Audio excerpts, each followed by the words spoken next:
Preface. This book is pragmatical, not philosophical. A practical manual, not a treatise upon theory. It is intended for the man and woman whose most pressing need is for money, who wish to get rich first and to philosophize afterwards. It is for those who have so far found neither the time, the means, nor the opportunity to go deeply into the study of metaphysics, but who want results and who are willing to take the conclusions of science as a basis for action without going into all the processes by which these conclusions were reached.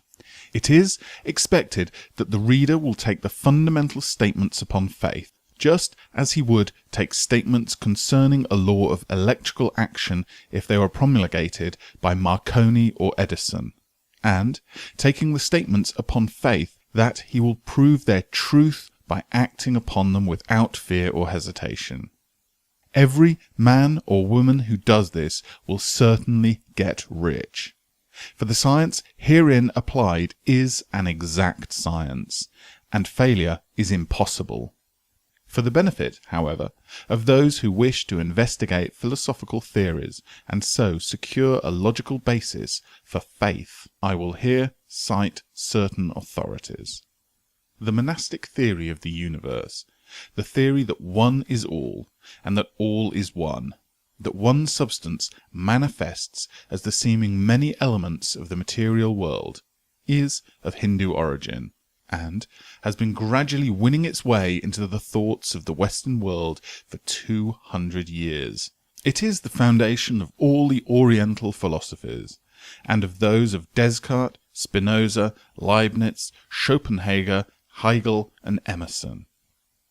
The reader who would dig to the philosophical foundations of this is advised to read Hegel and Emerson for himself. In writing this book, I have sacrificed all other considerations to plainness and to simplicity of style, so that all might understand. The plan of action laid down herein was deduced from the conclusions of philosophy. It has been thoroughly tested, and bears the supreme test of practical experiment. It works.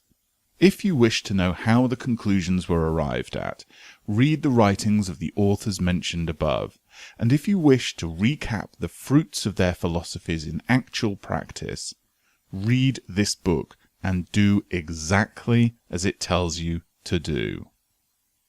Chapter 1. The Right to be Rich. Whatever may be said in praise of poverty, the fact remains that it is not possible to live a really complete or successful life unless one is rich. No man can rise to his greatest possible height in talent or soul development unless he has plenty of money. For to unfold the soul and develop talent he must have many things to use, and he cannot have these things unless he has money to buy them with. A man develops in mind, soul, and body by making use of things, and society is so organized that man must have money in order to become the possessor of things. Therefore, the basis of all advancement for man must be the science of getting rich. The object of all life is development, and everything that lives has an inalienable right to all the development it is capable of attaining. Man's right to life means his right to have the free and unrestricted use of all the things which may be necessary to his fullest mental, spiritual, and physical unfoldment, or, in other words, his right to be rich. In this book I shall not speak of riches in a figurative way. To be really rich does not mean to be satisfied or contented with little. No man ought to be satisfied with little if he is capable of using and enjoying more. The purpose of nature is the advancement and unfoldment of life, and every man should have all that can contribute to the power, elegance, beauty, and richness of life. To be content with less is sinful. The man who owns all he wants for the living of all the life he is capable of living is rich. And no man who has not plenty of money can have all he wants. Life has advanced so far and become so complex that even the most ordinary man or woman requires a great amount of wealth in order to live in a manner that even approaches completeness. Every person naturally wants to become all they are capable of becoming. This desire to realize innate possibilities is inherent in human nature. We cannot help wanting to be all that we can be. Success in life is becoming what you want to be. You can become what you want to be only by making use of things, and you can have the free use of things only as you become rich enough to buy them.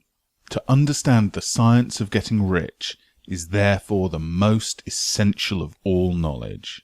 There is nothing wrong in wanting to get rich. The desire for riches is really the desire for a richer, fuller, and more abundant life, and that desire is praiseworthy.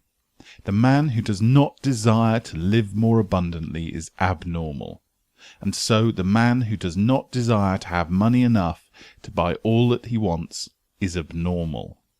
There are three motives for which we live.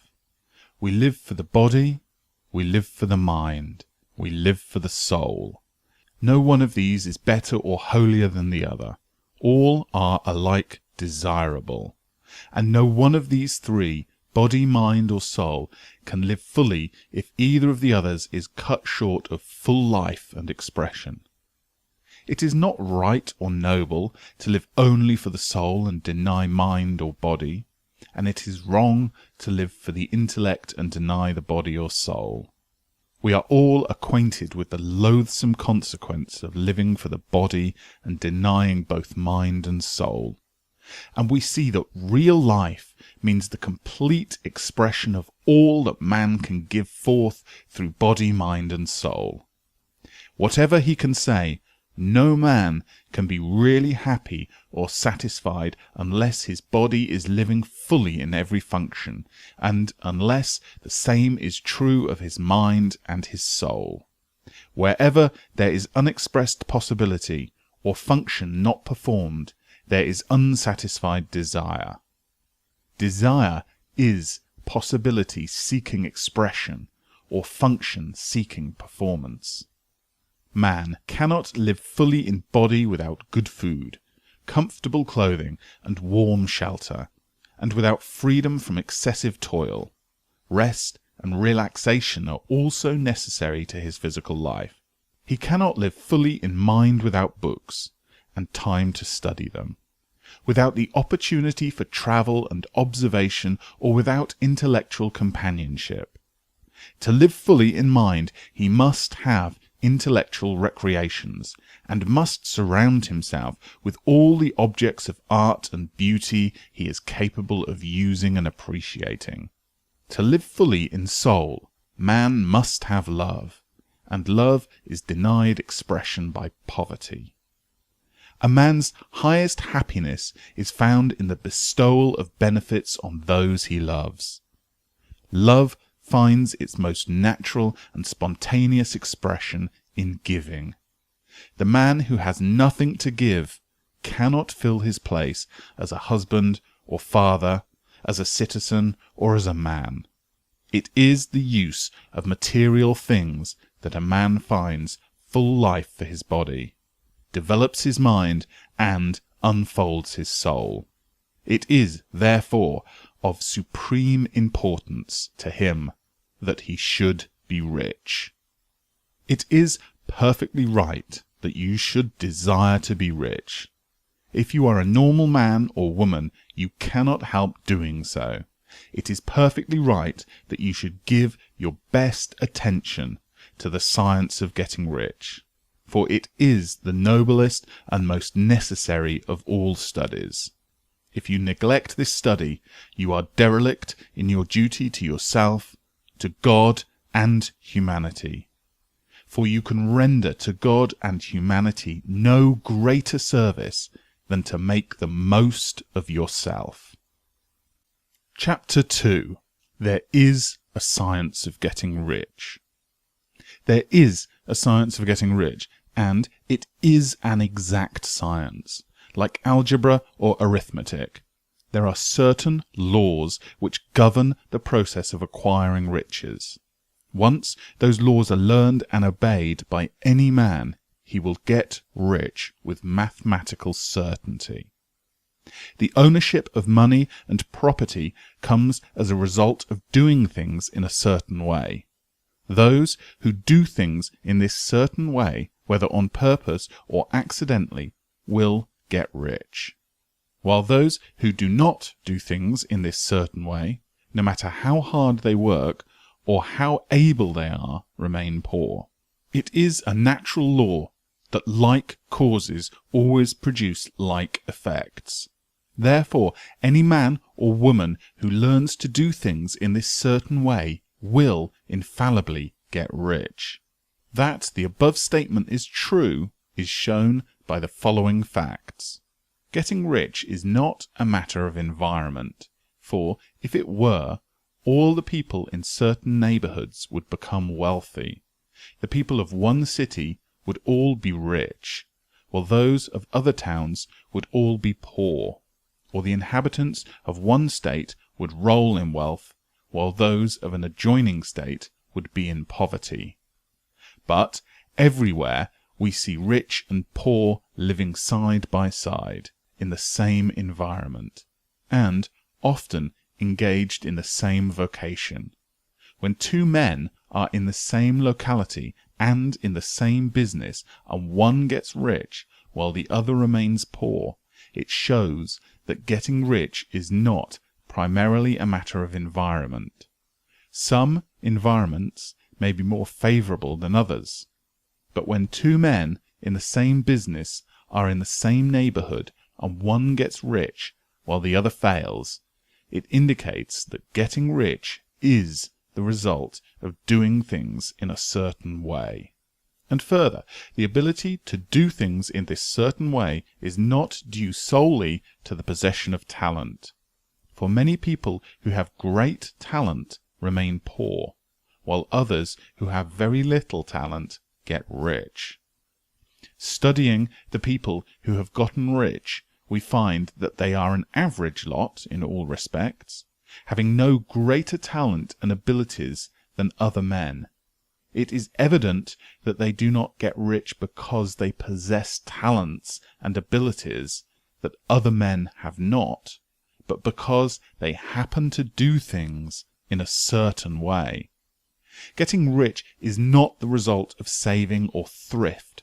Many very penurious people are poor, while free spenders often get rich. Nor is getting rich due to doing things which others fail to do. For two men in the same business often do almost exactly the same things, and one gets rich while the other remains poor or becomes bankrupt. From all these things, we must come to the conclusion that getting rich is the result of doing things in a certain way. If getting rich is the result of doing things in a certain way, and if like causes always produce like effects, then any man or woman who can do things in that way can become rich. And the whole matter is brought within the domain of exact science. The question arises here whether this certain way may not be so difficult that only a few may follow it. This cannot be true, as we have seen, so far as natural ability is concerned. Talented people get rich, and blockheads get rich. Intellectually brilliant people get rich, and very stupid people get rich. Physically strong people get rich, and weak and sickly people get rich. Some degree of ability to think and understand is, of course, essential. But in so far natural ability is concerned, any man or woman who has the sense enough to read and understand these words can certainly get rich. Also, we have seen that it is not a matter of environment. Location counts for something. One would not go to the heart of the Sahara and expect to do successful business. Getting rich involves the necessity of dealing with men and with being where there are people to deal with. And if these people are inclined to deal in the way that you want to deal, so much the better. But that is about as far as environment goes. If anybody else in your town can get rich, so can you. And if anybody else in your state can get rich, so can you. Again, it is not a matter of choosing some particular business or profession.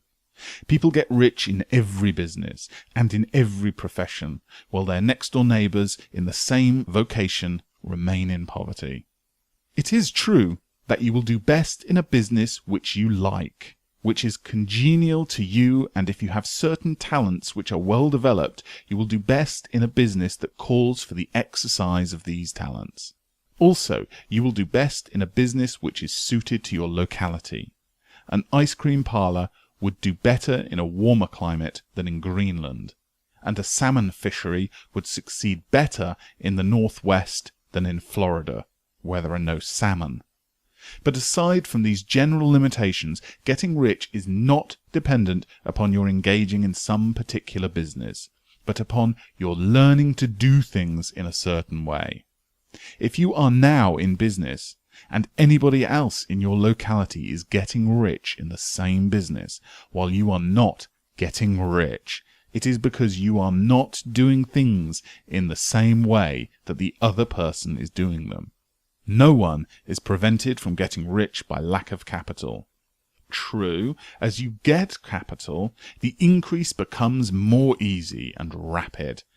But one who has capital is already rich and does not need to consider how to become so.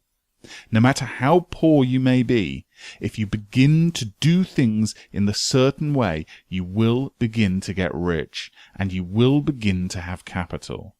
The getting of capital is part of the process of getting rich, and it is part of the result which inevitably follows the doing of certain things in a certain way. You may be the poorest man on the continent and be deeply in debt. You may have neither friends, influence, nor resources, but if you begin to do things in this way, you must infallibly begin to get rich. For like must produce like effects. If you have no capital, you can get capital. If you are in the wrong business, you can get into the right business. If you are in the wrong location, you can get into the right location. And you can do so by beginning in your present business and in your present location to do things in the certain way which causes success. Chapter 3. Is opportunity monopolized? No man is kept poor because his opportunity has been taken away from him, because other people have monopolized the wealth and put a fence round it. You may be shut off from engaging in businesses in certain lines, but there are other channels open to you. It would probably be hard for you to get control of any of the great railroad systems. That field is pretty well monopolized. But the electric railroad business is still in its infancy and offers plenty of scope for enterprise. And it will be but a very few years until traffic and transportation through the air will become a great industry, and in all its branches will give employment to hundreds of thousands and perhaps to millions of people. Why not turn your attention to the development of aerial transportation, instead of competing with J.J. Hill and others for a chance in the steam railway world? It's quite true that if you are a workman in the employ of the Steel Trust, you have very little chance of becoming the owner of the plant in which you work. But it is also true that if you will commence to act in a certain way, you can soon leave the employ of the Steel Trust. You can buy a small farm from 10 to 40 acres and engage in business as a producer of foodstuffs. There is great opportunity at this time for men who will live upon small tracts of land and cultivate the same intensively. Such men will certainly get rich. You may say it is impossible for you to get the land, but I am going to prove to you that it is not impossible, and that you can certainly get a farm if you will go to work in a certain way. At different periods, the tide of opportunity sets in different directions, according to the needs of the whole planet, and the particular stage of social evolution which has been reached. At present, in America, it is setting towards agriculture and the allied industries and professions. Today, opportunity is open before the factory worker in his line. It is open before the businessman who supplies the farmer more than before the one who supplies the factory worker, and before the professional man who waits upon the farmer more than before the one who serves the working class. There is abundance of opportunity for the man who will go with the tide, instead of trying to swim against it. So the factory workers, either as individuals or as a class, are not being deprived of opportunity. The workers are not being kept down by their masters. They are not being ground by the trusts and combinations of capital. As a class, they are where they are because they do not do things in a certain way.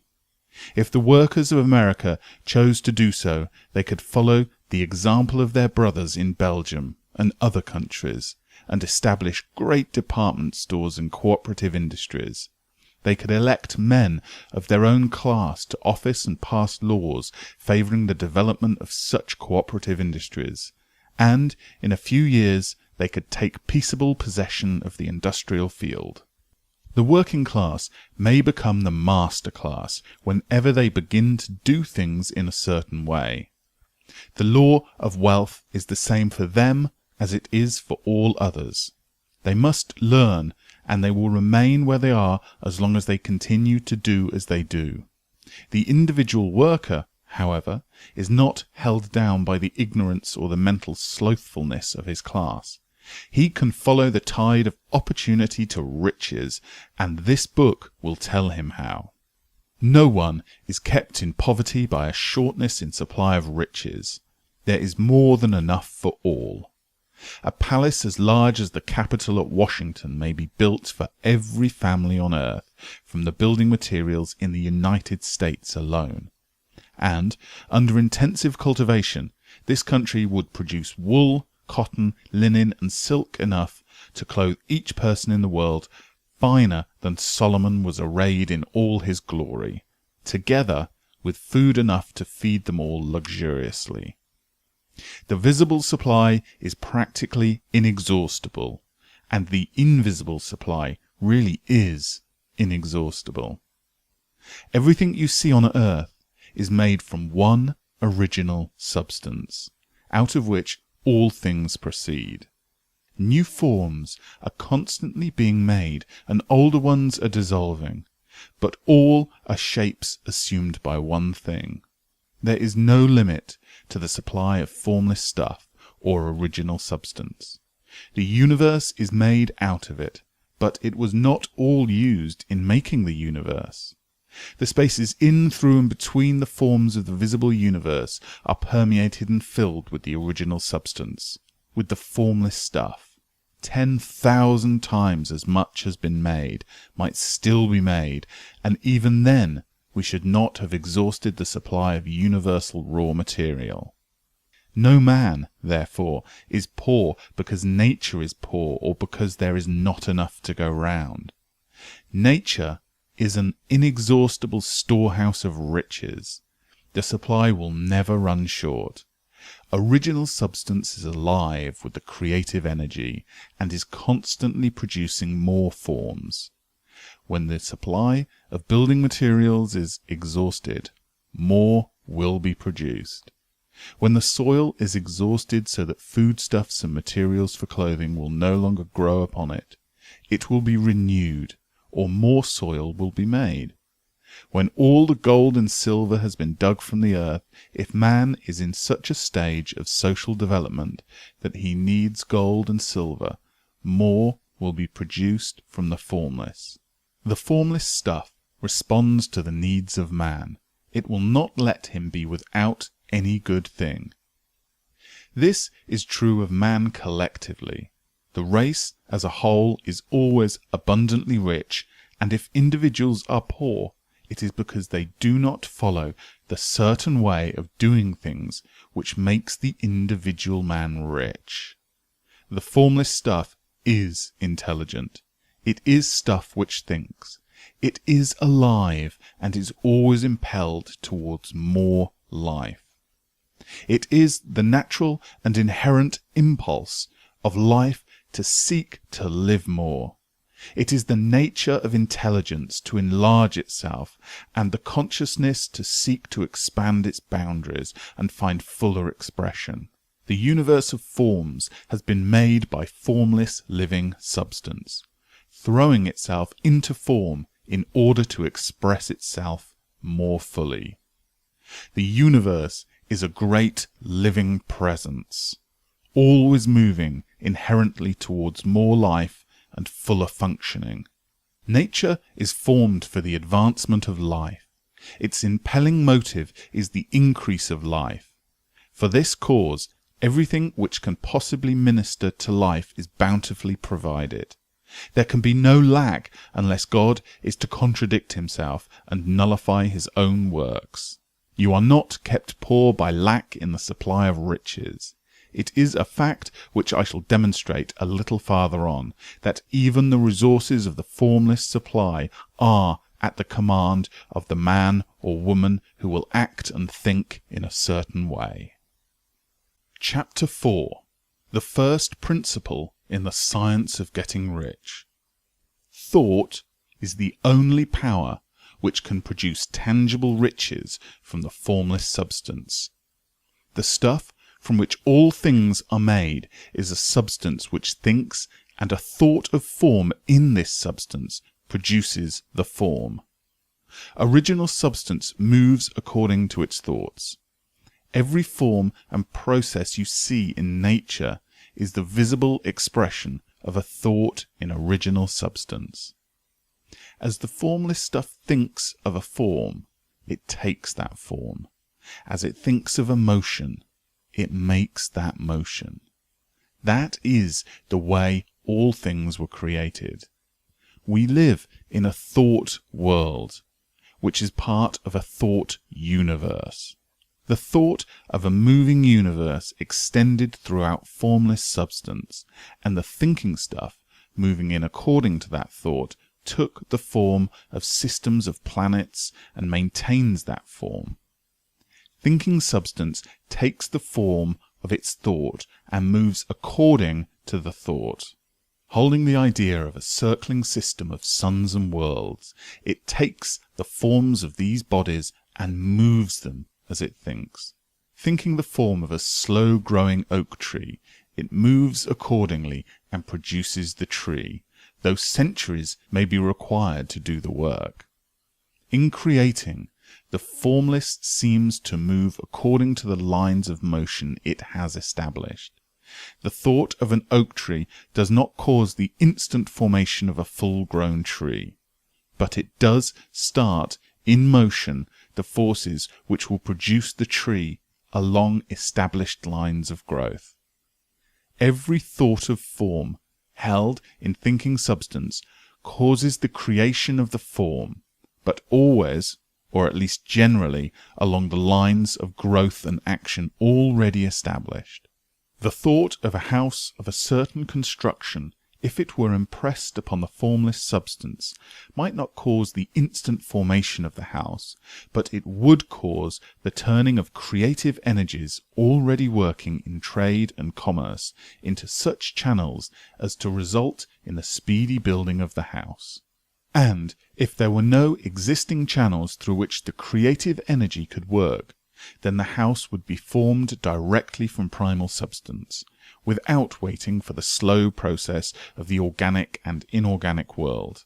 No thought of form can be impressed upon original substance without causing the creation of the form. Man is a thinking centre, and can originate thought. All the forms that man fashions with his hands must first exist in thought. He cannot shape a thing until he has thought that thing. And, so far, man has confined his efforts wholly to the work of his hands. He has applied manual labour to the world of forms, seeking to change or modify those already existing. He has never thought of trying to cause the creation of new forms by impressing his thoughts upon formless substance. When man has a thought form, he takes material from the forms of nature and makes an image of the form which is in his mind. He has, so far, made little or no effort to cooperate with formless intelligence, to work with the Father. He has not dreamed that he can do what he seeth the Father doing. Man reshapes and modifies existing forms by manual labour. He has given no attention to the question whether he may not produce things from formless substance by communicating his thoughts to it. We propose to prove that he may do so, to prove that any man or woman may do so, and to show how. As our first step, we must lay down 3 fundamental propositions. First, we insist that there is one formless stuff, or substance, from which all things are made. All the seemingly many elements are but different presentations of one element. All the many forms found in organic and inorganic nature are but different shapes, made from the same stuff. And this stuff is thinking stuff. A thought held in it produces the form of the thought. Thought in thinking substance produces shapes. Man is a thinking centre, capable of original thought. If man can communicate his thought to original thinking substance, he can cause the creation or formation of the thing he thinks about. To summarize this, there is a thinking stuff from which all things are made, and which, in its original state, permeates, penetrates, and fills the inner spaces of the universe. A thought in this substance produces the thing that is imagined by the thought. Man can form things in his thought, and by impressing his thought upon formless substance can cause the thing he thinks about to be created. It may be asked if I can prove these statements, and without going into detail, I answer that I can do so, both by logic and experience. Reasoning back from the phenomena of form and thought, I come to one original thinking substance, and reasoning forward from this thinking substance, I come to man's power to cause the formation of the thing he thinks about. And, by experiment, I find the reasoning true, and this is my strongest proof. If one man who reads this book gets rich by doing what it tells him to do, that is evidence in support of my claim. But if every man who does what it tells him to do gets rich, that is positive proof, until someone goes through the process and fails. The theory is true until the process fails, and this process will not fail, for every man who does exactly what this book tells him to do will get rich. I have said that men get rich by doing things in a certain way, and in order to do so, men must become able to think in a certain way. A man's way of doing things is the direct result of the way he thinks about things. To do things in a way you want to do them, you will have to acquire the ability to think in the way you want to think. This is the first step towards getting rich. To think what you want to think is to think truth, regardless of appearance. Every man has the natural and inherent power to think what he wants to think, but it requires far more effort to do so than it does to think the thoughts which are suggested by appearance. To think according to the appearance is easy. To think truth regardless of appearance is laborious and requires the expenditure of more power than any other work man is called upon to perform. There is no labour from which most people shrink as they do from that of sustained and consecutive thought. It is the hardest work in the world. This is especially true when truth is contrary to appearance. Every appearance in the visible world tends to produce a corresponding form in the mind which observes it, and this can only be prevented by holding the thought of the truth. To look upon the appearance of disease will produce the form of disease in your own mind, and ultimately in your body, unless you hold the thought of the truth, which is that there is no disease, it is only an appearance, and that the reality is health.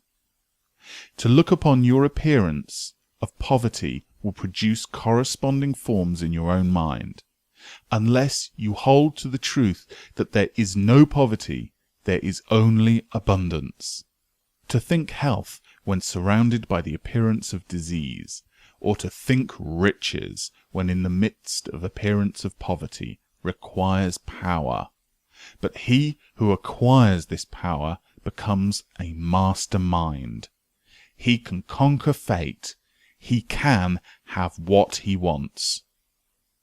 This power can only be acquired by getting hold of the basic fact which is behind all appearance, and that fact is that there is one thinking substance from which and by which all things are made. Then we must grasp the truth that every thought held in this substance becomes a form, and that man can so impress his thoughts upon it as to cause them to take form and become visible things. When we realize this, we lose all doubt and fear, for we know that we can create what we want to create. We can get what we want to have, and can become what we want to be. As a first step towards getting rich, you must believe the three fundamental statements given previously in this chapter, and in order to emphasize them, I will repeat them here. There is a thinking stuff from which all things are made, and which, in its original state, permeates, penetrates, and fills the inner spaces of the universe. A thought in this substance produces the thing that is imagined by the thought. Man can form things in his thought, and, by impressing his thought upon formless substance, can cause the thing he thinks about to be created.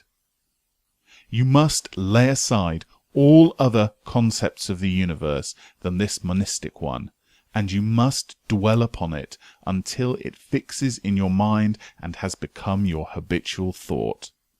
Read these creed statements over and over again. Fix every word upon your memory and meditate upon them until you firmly believe what they say. If a doubt comes to you, cast it aside as a sin. Do not listen to arguments against this idea. Do not go to churches or lectures where a contrary concept of things is taught or preached. Do not read magazines or books which teach a different idea. If you get mixed up in your faith, all your efforts will be in vain. Do not ask why these things are true, nor speculate as to how they can be true. Simply take them on trust. The science of getting rich begins with the absolute acceptance of this faith. Chapter 5.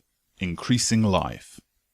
You must get rid of the last vestige of the old idea that there is a deity whose will it is that you should be poor, or whose purpose may be served by keeping you in poverty. The intelligent substance which is all, which is in all, which lives in all, and lives in you, is a conscious living substance. Being a consciously living substance, it must have the nature and inherent desire of every living intelligence for increasing of life. Every living thing must continually seek for the enlargement of its life, because life in the mere act of living, must increase itself. A seed dropped into the ground springs into activity, and in the act of living produces 100 more seeds. Life, by living, multiplies itself. It is forever becoming more.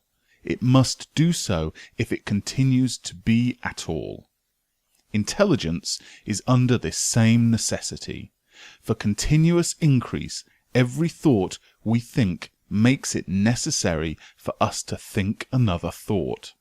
Consciousness is continually expanding. Every fact we learn leads us to the learning of another fact. Knowledge is continually increasing. Every talent we cultivate brings to the mind the desire to cultivate another talent. We are subject to the urge of life, seeking expression, which ever drives us on to know more, to do more, and to be more. In order to know more, do more, and be more, we must have more. We must have things to use, for we learn and do and become only by using things. We must get rich so that we can live more. The desire for riches is simply the capacity for larger life, seeking fulfillment. Every desire is the effort of an unexpressed possibility to come into action. It is power seeking to manifest which causes desire.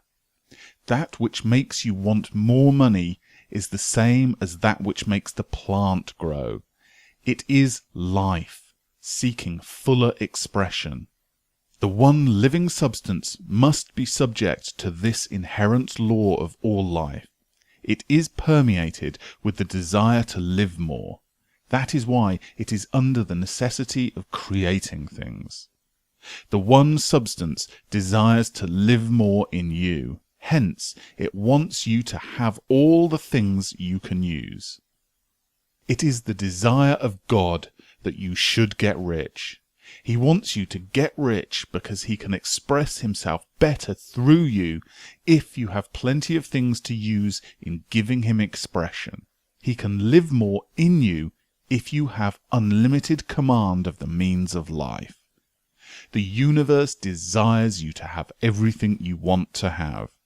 Nature is friendly to your plans. Everything is naturally for you. Make up your mind that this is true. It is essential, however, that your purpose should harmonize with the purpose that is in all. You must want real life, not mere pleasures of sensual gratification.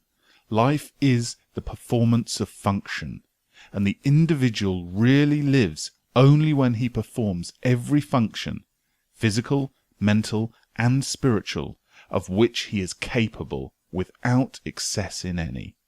You do not want to get rich in order to live swinishly, for the gratification of animal desires. That is not life. But the performance of every physical function is a part of life, and no one lives completely who denies the impulse of the body a normal and healthy expression. You do not want to get rich solely to enjoy mental pleasures, to get knowledge, to gratify ambition, to outshine others, to be famous. All these are a legitimate part of life, but the man who lives for the pleasure of the intellect alone will only have a partial life, and he will never be satisfied with his lot. You do not want to get rich solely for the good of others, to lose yourself for the salvation of mankind, to experience the joys of philanthropy and sacrifice. The joys of the soul are only a part of life, and they are no better or nobler than any other part.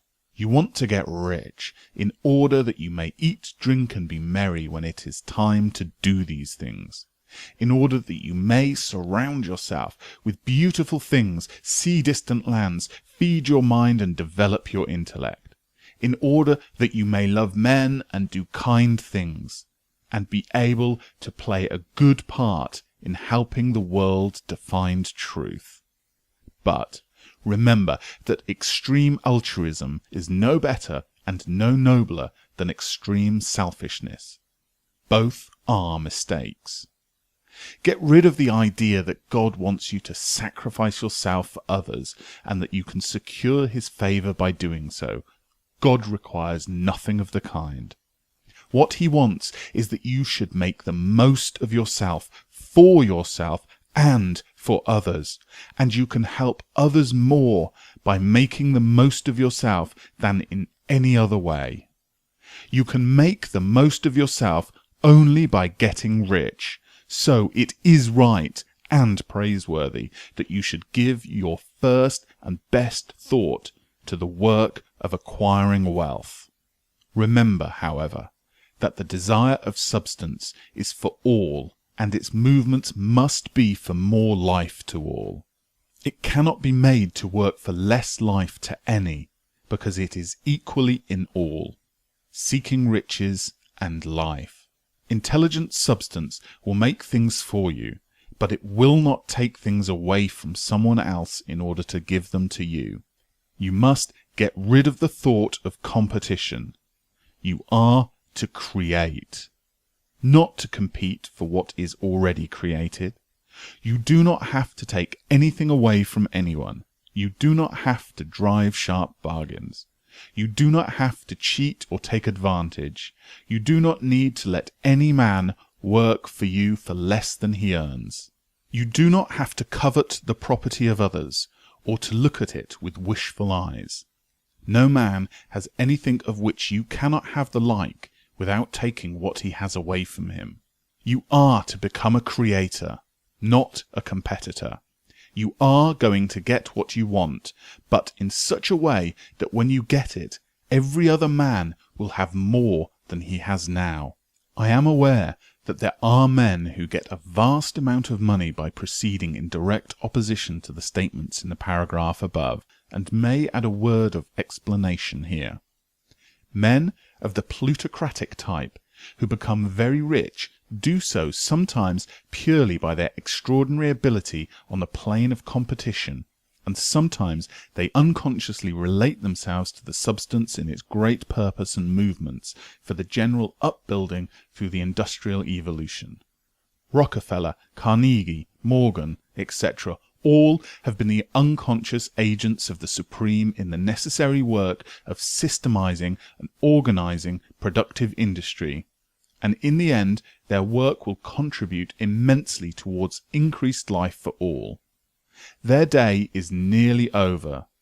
They have organized production and soon will be succeeded by the agents of the multitude who will organize the machinery of distribution. The multimillionaires are like the monster reptiles of the prehistoric eras. They play a necessary part in the evolutionary process, but the same power which produced them will dispose of them.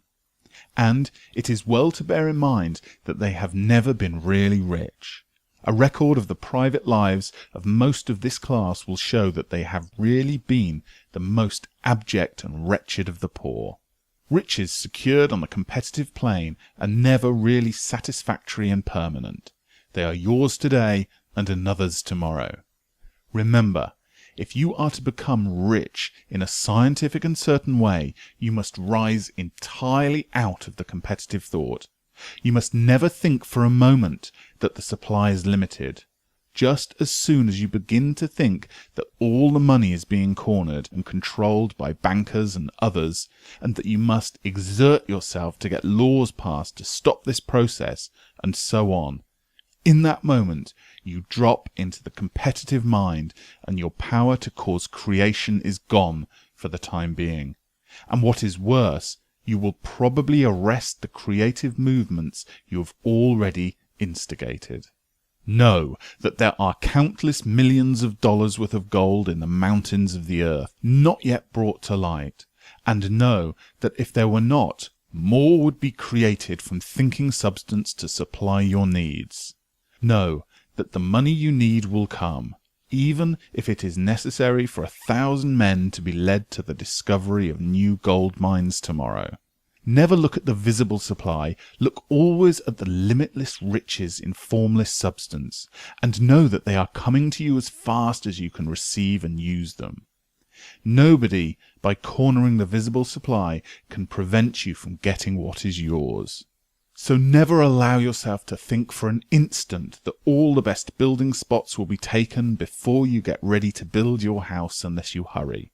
Never worry about the trusts and combines and get anxious for the fear that they will soon come to own the whole earth. Never get afraid that you will lose what you want because some other person beats you to it. That cannot possibly happen. You are not seeking anything that is possessed by anybody else. You are causing what you want to be created from formless substance, and the supply is without limits. Stick to the formulated statement. There is a thinking stuff from which all things are made, and which, in its original state, permeates, penetrates, and fills the inner spaces of the universe. A thought in this substance produces the thing that is imagined by the thought. Man can form things in his thought, and by impressing his thought upon formless substance, can cause the thing he thinks about to be created. Chapter 6. How Riches Come to You. When I say that you do not have to drive sharp bargains, I do not mean that you do not have to drive any bargains at all, or that you are above the necessity for having any dealings with your fellow man. I mean that you will not need to deal with them unfairly.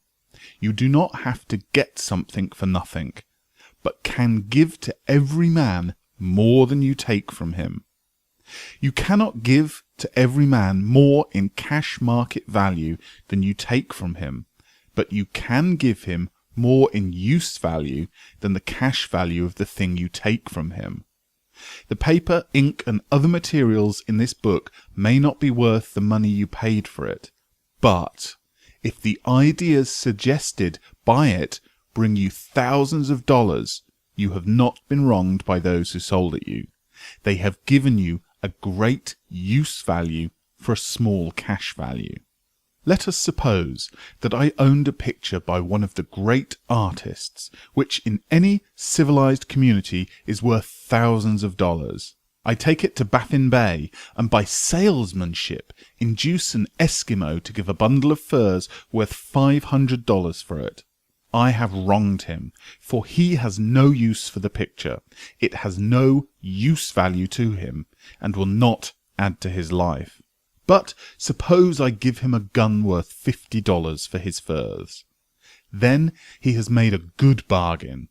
He has use for the gun. It will get him many more furs and much food. It will add to his life in every way. It will make him rich. When you rise from the competitive to the creative plane, you can scan your business transactions very strictly. And if you are selling any man anything which does not add more to his life than the thing he gives you in exchange, you can afford to stop it. You do not have to beat anybody in business, and if you are in business which does beat people, get out of it at once. Give every man more in use value than you take from him in cash value. Then you are adding to the life of the world by every business transaction. If you have people working for you, you must take from them more in cash value than you pay them in wages. But you can so organize your business that it will be filled with the principles of advancement, and so that each employee who wishes to do so may advance a little every day. You can make your business do for your employees what this book is doing for you. You can so conduct your business that it will be a sort of ladder by which every employee who wishes to take the trouble may climb to riches himself. And given the opportunity, if he will not do so, it is not your fault. And finally, because you are to cause the creation of your riches from formless substance which permeates your entire environment, it does not follow that they are to take shape from the atmosphere and come into being before your eyes. If you want a sewing machine, for instance, I do not mean to tell you that you are to impress the thought of a sewing machine onto thinking substance until the machine is formed without hands in the room where you sit, or elsewhere. But if you want a sewing machine, hold the mental image of it with the most positive certainty that it is being made, or is on its way to you.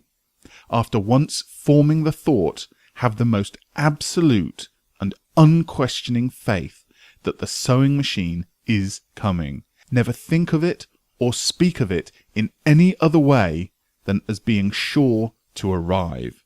Claim it as already yours. It will be brought to you by the power of supreme intelligence, acting upon the minds of men. If you live in Maine, it may be that a man will be brought from Texas or Japan to engage in some transaction which will result in your getting what you want. If so, the whole matter will be as much to that man's advantage as it is to yours. Do not forget for a moment that the thinking stuff is through all, in all, communicating with all, and can influence all. The desire of thinking substance for fuller life and better living has caused the creation of all the sewing machines already made, and it can cause the creation of millions more, and will, wherever men set in motion by desire and faith and by acting in a certain way. You can certainly have a sewing machine in your house, and it is just as certain that you can have any other thing or things which you want and which you will use for the advancement of your own life and for the lives of others. You need not hesitate about asking largely. It is your Father's pleasure to give you the kingdom, said Jesus. Original substance wants to live all that is possible in you and wants you to have all that you can or will use for the living of the most abundant life. If you fix upon your consciousness the fact that the desire you feel for the possession of riches is at one with the desire of omnipotence for the complete expression, your faith becomes invincible. Once I saw a little boy sitting at a piano and vainly trying to bring harmony out of the keys, and I saw that he was grieved and provoked by his inability to play real music. I asked him the cause of his vexation, and he answered, "I can feel the music in me, but I can't make my hands go right." The music in him was the urge of original substance, containing all the possibilities of all life. All that there is of music was seeking expression through the child. God, the one substance, is trying to live and do and enjoy things through humanity. He is saying, I want hands to build wonderful structures, to play divine harmonies, to paint glorious pictures. I want feet to run my errands, eyes to see my beauties, tongues to tell mighty truths, and to sing marvelous songs, and so on. All that there is possibility seeking expression through men. God wants those who can play music to have pianos, and every other instrument, and to have the means to cultivate their talent to the fullest extent. He wants those who can appreciate beauty to be able to surround themselves with beautiful things.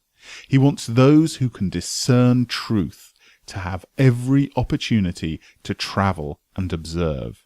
He wants those who can appreciate dress to be beautifully clothed, and those who can appreciate good food to be luxuriously fed. He wants all these things, because it is himself that enjoys and appreciates them. It is God who wants to play and sing and enjoy beauty and proclaim truth and wear fine clothes and eat good foods. It is God that worketh in you to will and to do, said Paul. The desire you feel for riches is the infinite, seeking to express himself in you as he sought to find expression in the little boy at the piano. So you need not hesitate to ask largely. Your part is to focalize and express the desire to God. This is a difficult point with most people. They retain something of the old idea that poverty and self-sacrifice are pleasing to God.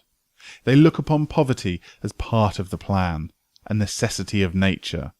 They have the idea that God has finished his work and made all that he can make, and the majority of men must stay poor because there is not enough to go round. They hold to so much of this erroneous thought that they feel ashamed to ask for wealth. They try not to want more than a very modest competence, just enough to make them fairly comfortable. I recall now the case of one student who was told that he must get in mind a clear picture of the things he desired, so that the creative thought of them might be impressed upon the formless substance. He was a very poor man, living in a rented house and having only what he earned from day to day, and could not grasp the fact that all wealth was his. So after thinking the matter over, he decided that he might reasonably ask for a new rug for the floor of his best room, and an anthracite coal stove to heat the house during the cold weather. Following the instructions given in this book, he obtained these things in a few months, and then it dawned upon him that he had not asked enough. He went through the house in which he lived and planned all the improvements he would make in it. He mentally added a new bay window here and a room there, until it was complete in his mind as his ideal home. And then he planned its furnishings. Holding the picture in his mind, he began living in the certain way and moving towards what he wanted. And he owns the house now and is rebuilding it after the form of his mental image. And now, with still larger faith, he is going on to greater things. It has been unto him according to his faith, and it is so with you and with all of us. Chapter 7. Gratitude. The illustration given in the last chapter will have conveyed to the reader that the fact that the first step towards getting rich is to convey the idea of your wants to the formless substance. This is true, and you will see that in order to do so, it becomes necessary to relate yourself to the formless intelligence in a harmonious way. To secure this harmonious relation is a matter of such primary and vital importance that I shall give some space to its discussion here, and give you instructions which, if you follow them, will be certain to bring you into perfect unity of mind with God. The whole process of mental adjustment and atonement can be summed up in one word: gratitude.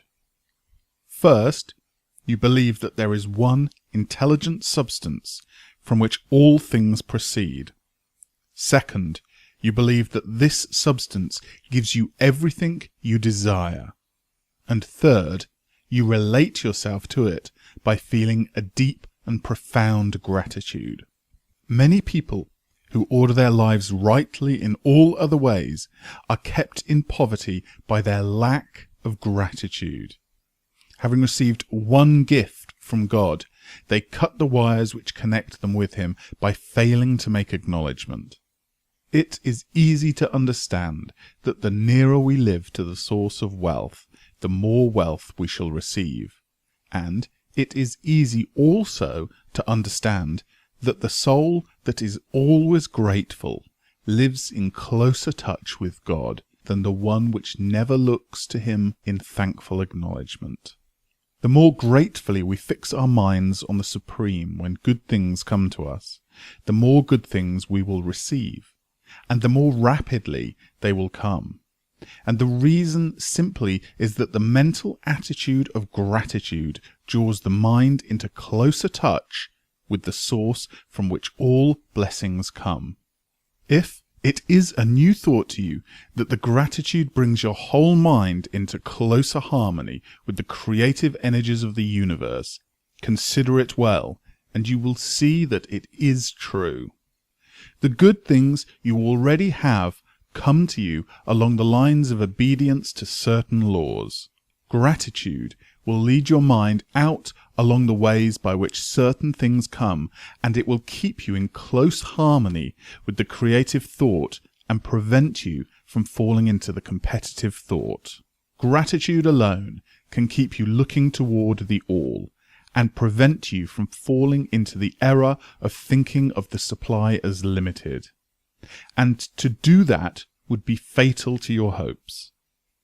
There is a law of gratitude, and it is absolutely necessary that you should observe the law if you are to get the results you seek. The law of gratitude is the natural principle that action and reaction are always equal and in opposite directions. The grateful outreaching of your mind in thankful praise to the Supreme is a liberation or expenditure of force. It cannot fail to reach that to which it is addressed, and the reaction is an instantaneous movement toward you. Draw nigh unto God, and he will draw nigh unto you. That is a statement of psychological truth. And if your gratitude is strong and constant, the reaction in formless substance will be strong and continuous. The movement of the things that you want will always be towards you. Notice the grateful attitude that Jesus took, how he always seems to be saying, I thank thee, Father, that thou hearest me. You cannot exercise much power without gratitude, for it is gratitude that keeps you connected with power. But the value of gratitude does not consist solely in getting you more blessing in the future. Without gratitude, you cannot long keep from dissatisfied thought regarding things as they are. The moment you permit your mind to dwell with dissatisfaction upon things as they are, you begin to lose ground. You fix attention upon the common, the ordinary, the poor and the squalid and mean, and your mind takes the form of these things. Then you will transmit these forms or mental images to the formless, and the common, the poor, the squalid and mean will come to you. To permit your mind to dwell upon the inferior is to become inferior, and to surround yourself with inferior things. On the other hand, to fix your attention on the best is to surround yourself with the best, and to become the best. The creative power within us makes us the image of that which we give our attention. We are thinking substance, and thinking substance always takes the form of that which it thinks about. The grateful mind is constantly fixed upon the best. Therefore, it tends to become the best. It takes the form or character of the best and will receive the best. Also, faith is born of gratitude.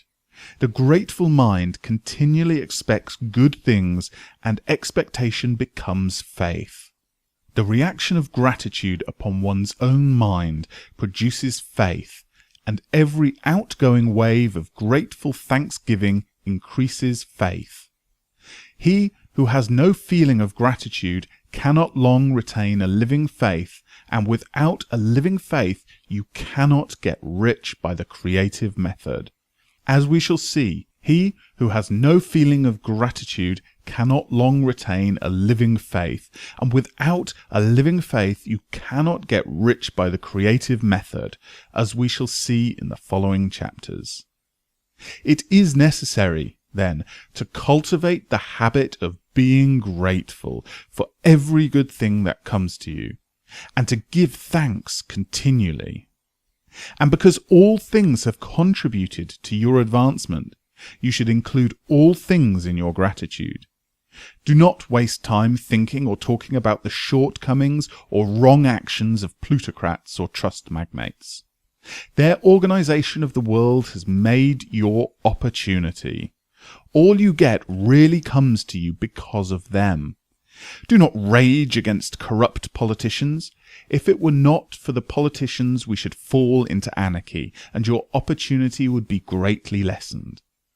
God has worked a long time and very patiently to bring us up to where we are in industry and government, and he is going right on with his work. There is not the least doubt that he will do away with plutocrats, trust magnates, captains of industry and politicians as soon as they can be spared.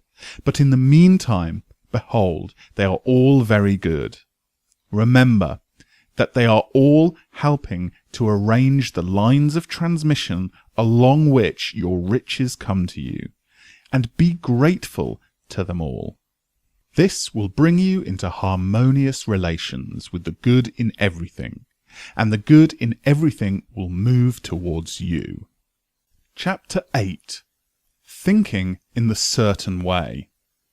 Turn back to Chapter 6 and read again the story of the man who formed a mental image of his house, and you will get a fair idea of the initial step towards getting rich. You must form a clear and definite mental picture of what you want. You cannot transmit an idea unless you have it yourself. You must have it before you can give it. And many people fail to impress thinking substance because they have themselves only a vague and misty concept of the things that they want to do, to have, or to become. It is not enough that you should have a general desire for wealth, to do good with. Everybody has that desire. It is not enough that you should wish to travel, see things, live more. Everybody has those desires also. If you were going to send a wireless message to a friend, you would not send the letters of the alphabet in their order and let him construct the message for himself. Nor would you take words at random from the dictionary. You would send a coherent sentence, one which meant something. When you try to impress your wants upon substance, remember that it must be done by a coherent statement. You must know what you want and be definite. You can never get rich or start the creative power into action by sending out uninformed longings and vague desires. Go over your desires just as the man I have described went over his house. See just what you want and get a clear mental picture of it as you wish it to look when you get it.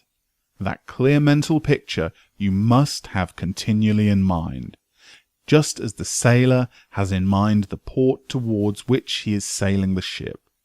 You must keep your face towards it at all times. You must no more lose sight of it than the steersman loses sight of the compass.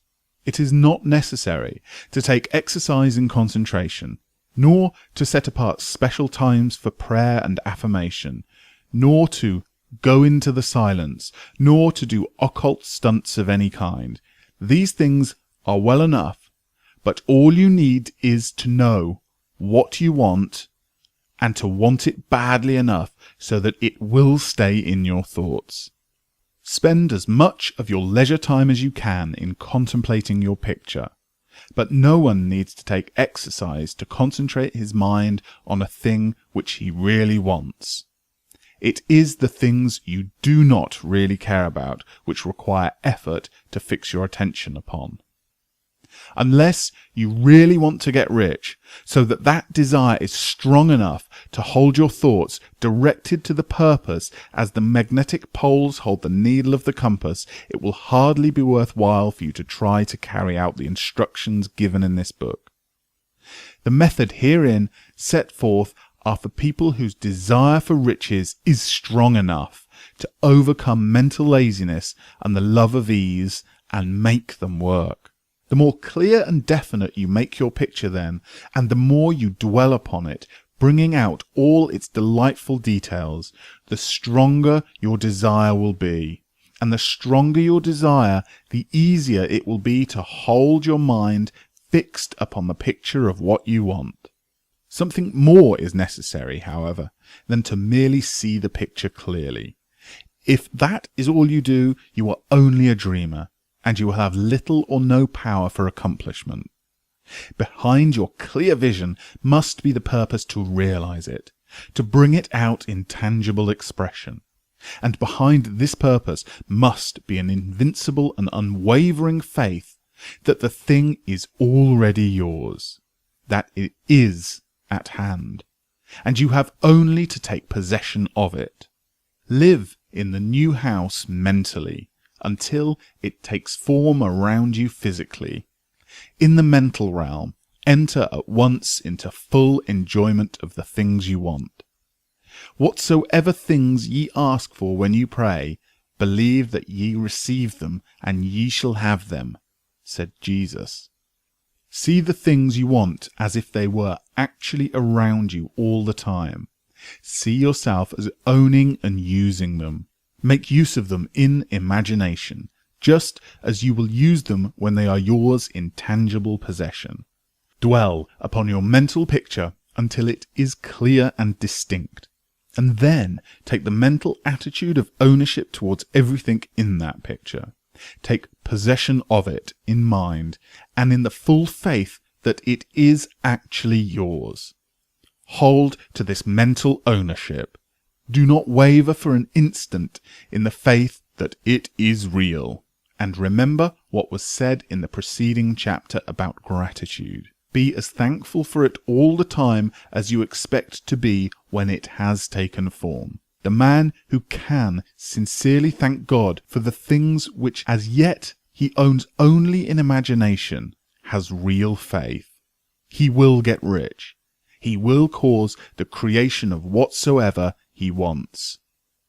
You do not need to pray repeatedly for things you want. It is not necessary to tell God about it every day. Use not vain repetition as the heathen do, said Jesus to his pupils, for your Father knoweth ye have need of these things before ye ask him. Your part is to intelligently formulate your desire for the things which make for a larger life, and to get these desires arranged into a coherent whole, and then to impress this whole desire upon the formless substance, which has the power and the will to bring you what you want. Do not make this impression by repeating strings of words. You make it by holding the vision with unshakable purpose to attain it, and with the steadfast faith that you do attain it.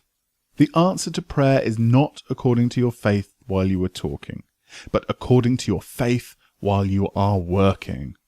You cannot impress the mind of God by having a special Sabbath day set apart to tell him what you want and then forgetting him during the rest of the week. You cannot impress him by having special hours to go into your closet and pray if you then dismiss the matter from your mind until the hour of prayer comes again.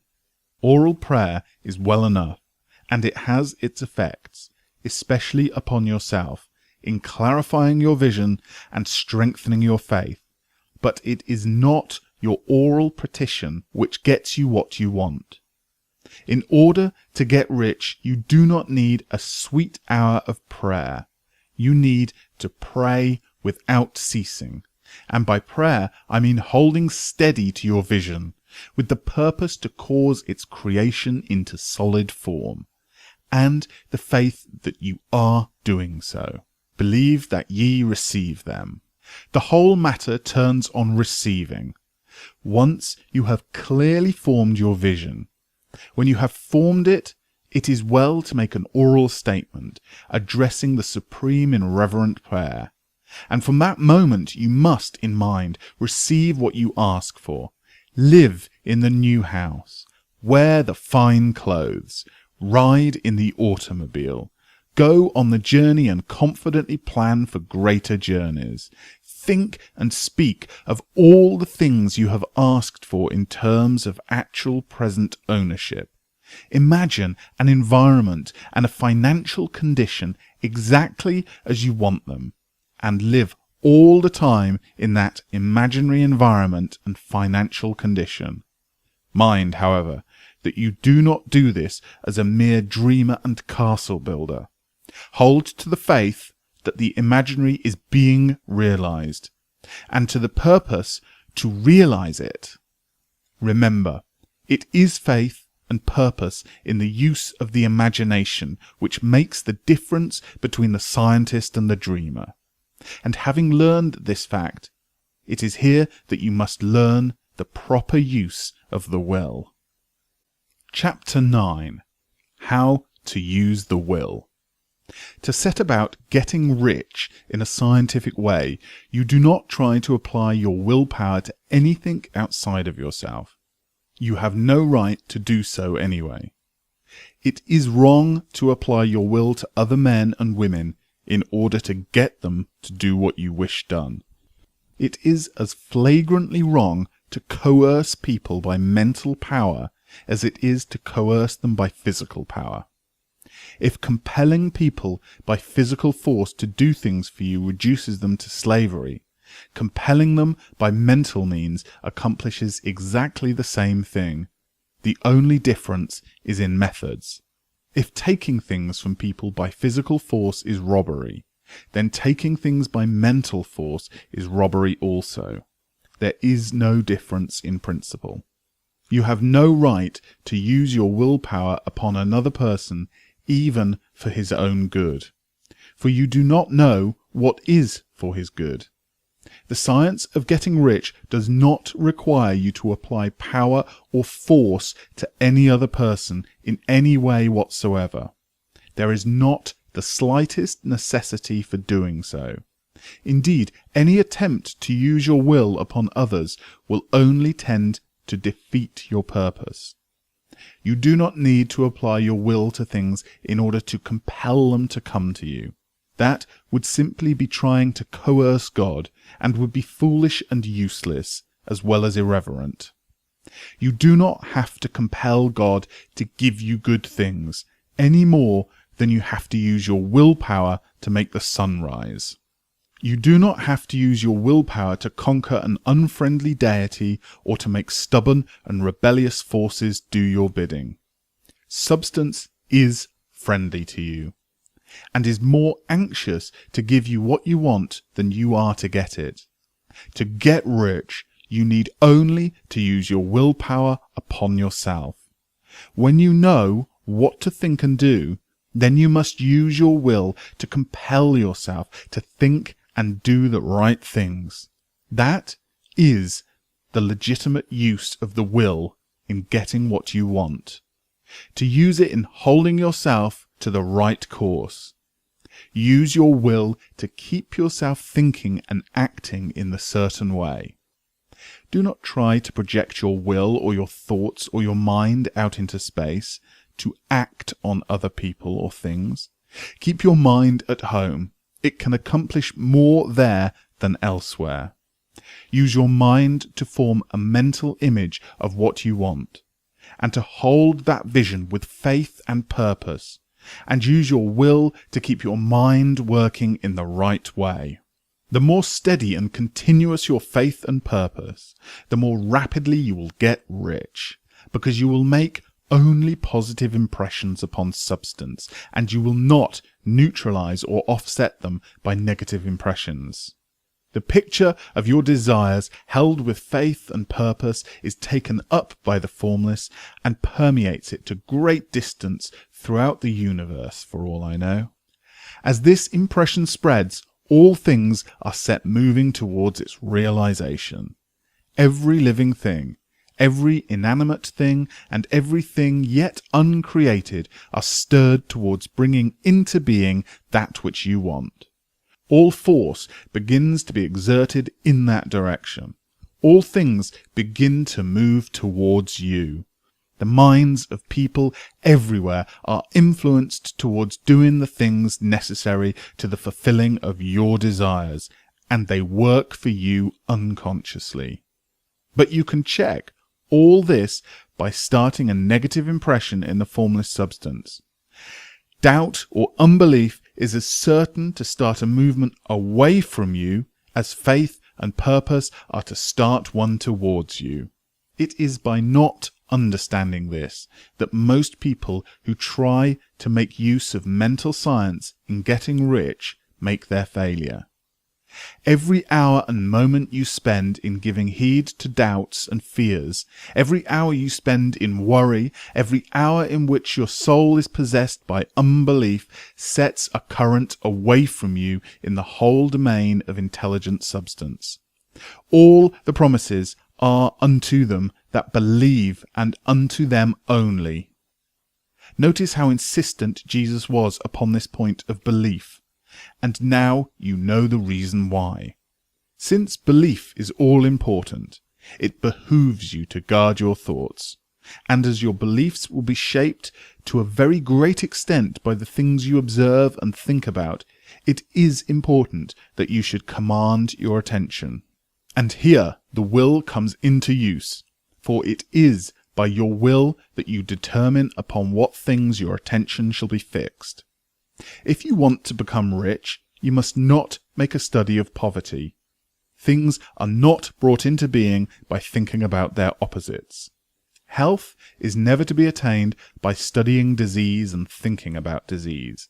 Righteousness is not to be promoted by studying sin and thinking about sin. And no one ever got rich by studying poverty and thinking about poverty. Medicine as a science of disease has increased disease. Religion as a science of sin has promoted sin. And economics as a study of poverty will fill the world with wretchedness and want. Do not talk about poverty. Do not investigate it or concern yourself with it. Never mind what its causes are. You have nothing to do with them. What concerns you is the cure. Do not spend your time in charitable work or charitable movements. All charity only tends to perpetuate the wretchedness it aims to eradicate. I do not say that you should be hard-hearted or unkind and refuse to hear the cry of need, but you must not try to eradicate poverty in any of the conventional ways.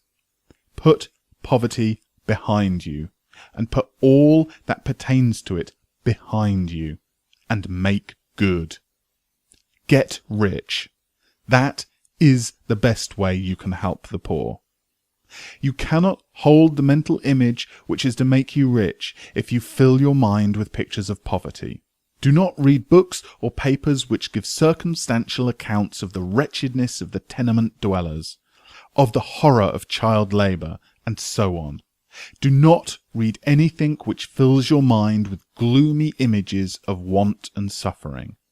You cannot help the poor in the least by knowing about these things, and the widespread knowledge of them does not tend at all to do away with poverty. What tends to do away with poverty is not getting the pictures of poverty into your mind, but getting the pictures of wealth into the minds of the poor. You are not deserting the poor in their misery when you refuse to allow your mind to be filled with pictures of that misery. Poverty can be done away with, not by increasing the number of well-to-do people who think about poverty, but by increasing the number of poor people who have purpose with faith to get rich. The poor do not need charity, they need inspiration. Charity only sends them a loaf of bread to keep them alive in their wretchedness, or gives them an entertainment to make them forget for an hour or two. But inspiration will cause them to rise out of their misery. If you want to help the poor, demonstrate to them that they can become rich. Prove it by getting rich yourself. The only way in which poverty will ever be banished from this world is by getting a large and consistently increasing number of people to practice the teachings of this book. People must be taught to become rich by creation, not competition. Every man who becomes rich by competition throws down behind him the ladder by which he rises and keeps others down. But every man who gets rich by creation opens a way for thousands to follow him and inspires them to do so. You are not showing hardness of heart or unfeeling disposition when you refuse to pity poverty, see poverty, read about poverty, or think or talk about it, or to listen to those who do talk about it.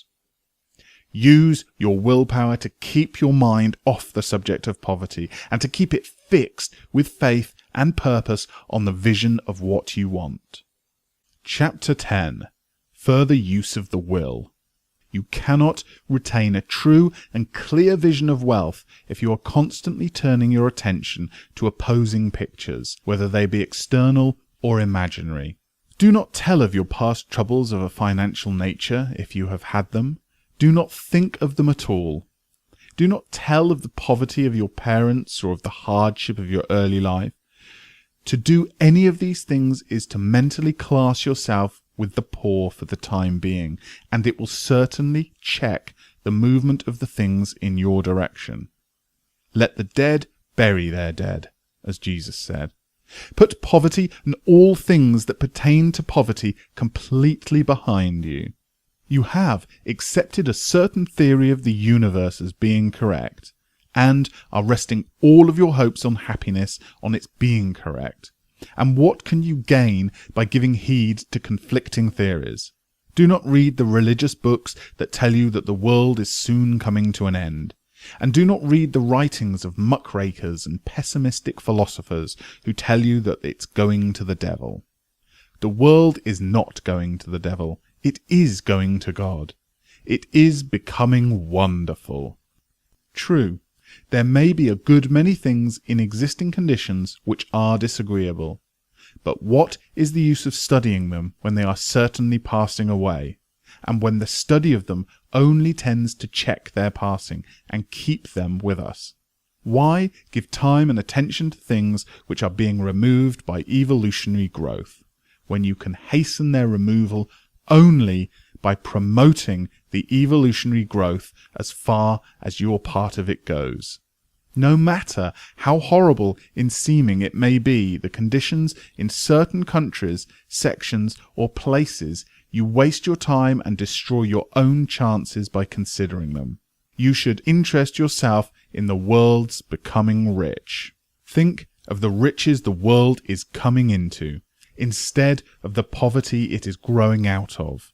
And bear in mind that the only way in which you can assist the world in growing rich is by growing rich yourself through the creative method, not the competitive one. Give your attention wholly to riches. Ignore poverty. Wherever you think or speak of those who are poor, think and speak of them as those who are becoming rich, and those who are to be congratulated rather than pitied. Then they and others will catch the inspiration and begin to search for the way out. Because I say that you are to give your whole time and mind and thought to riches, it does not follow that you are to be sordid or mean. To become really rich is the noblest aim you can have in life, for it includes everything else.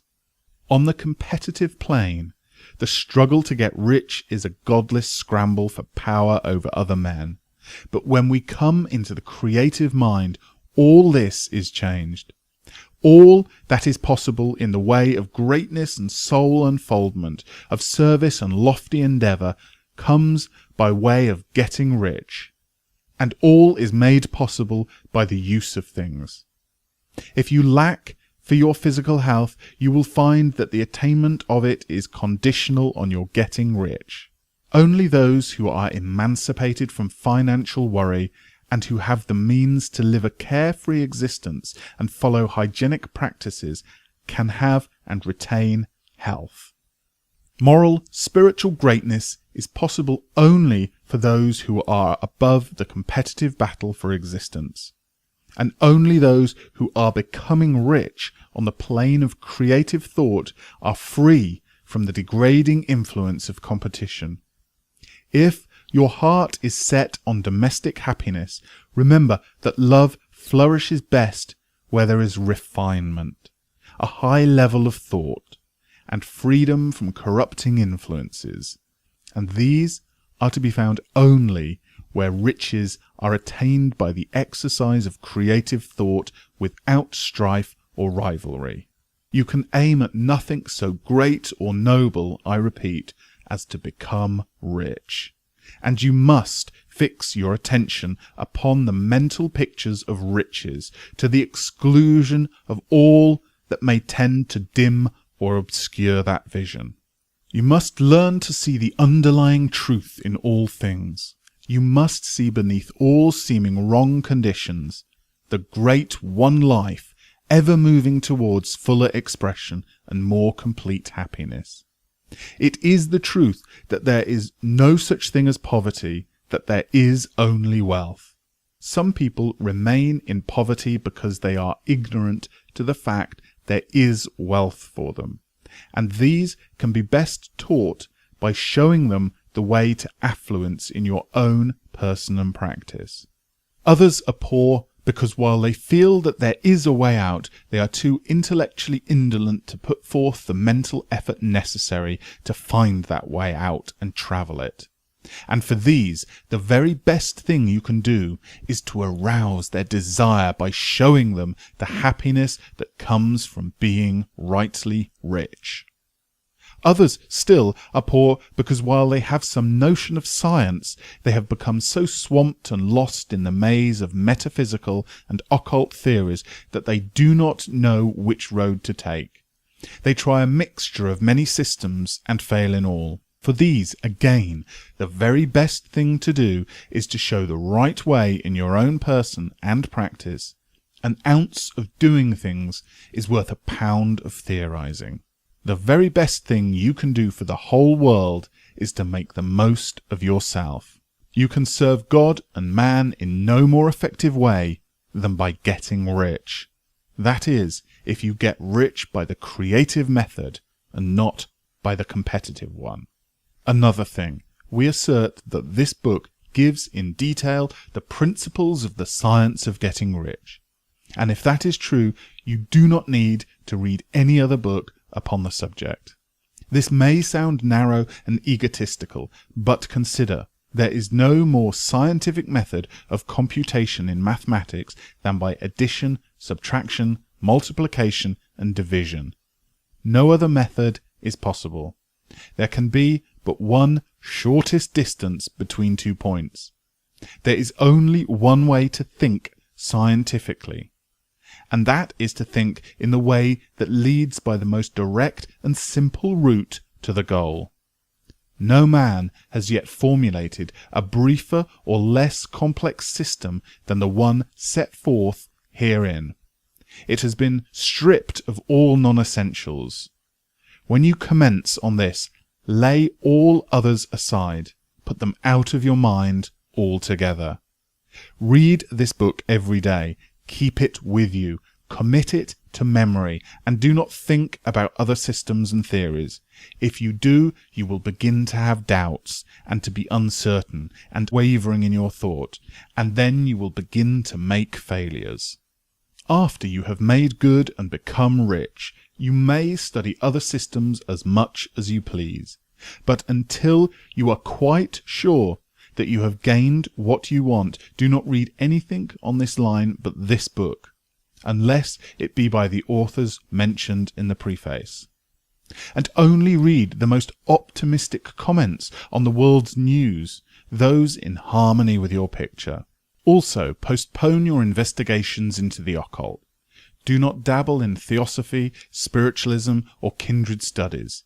It is very likely that the dead still live and are near, but if they are, let them alone. Mind your own business.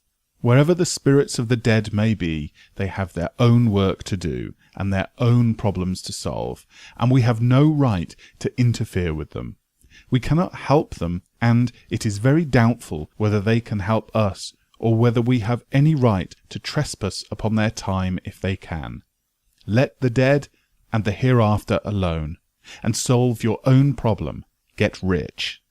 If you begin to mix with the occult, you will start mental cross-currents which will surely bring your hopes to shipwreck. Now, this and the preceding chapters have brought us to the following statement of basic facts. There is a thinking stuff from which all things are made, and which, in its original state, permeates, penetrates, and fills the inner spaces of the universe. A thought in this substance produces the thing that is imagined by the thought. Man can form things in his thought, and by impressing his thought upon the formless substance, can cause the things he thinks about to be created. In order to do this, man must pass from the competitive to the creative mind. He must form a clear mental picture of the things he wants and hold this picture in his thoughts with the fixed purpose to get what he wants, and the unwavering faith that he does get what he wants, closing his mind against all that may tend to shake his purpose, dim his vision, or quench his faith. And, in addition to all this, we shall now see that he must live and act in a certain way. Chapter 11. Acting in the certain way.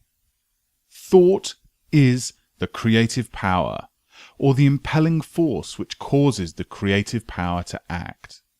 Thinking in a certain way will bring riches to you, but you must not rely upon thought alone, paying no attention to personal action.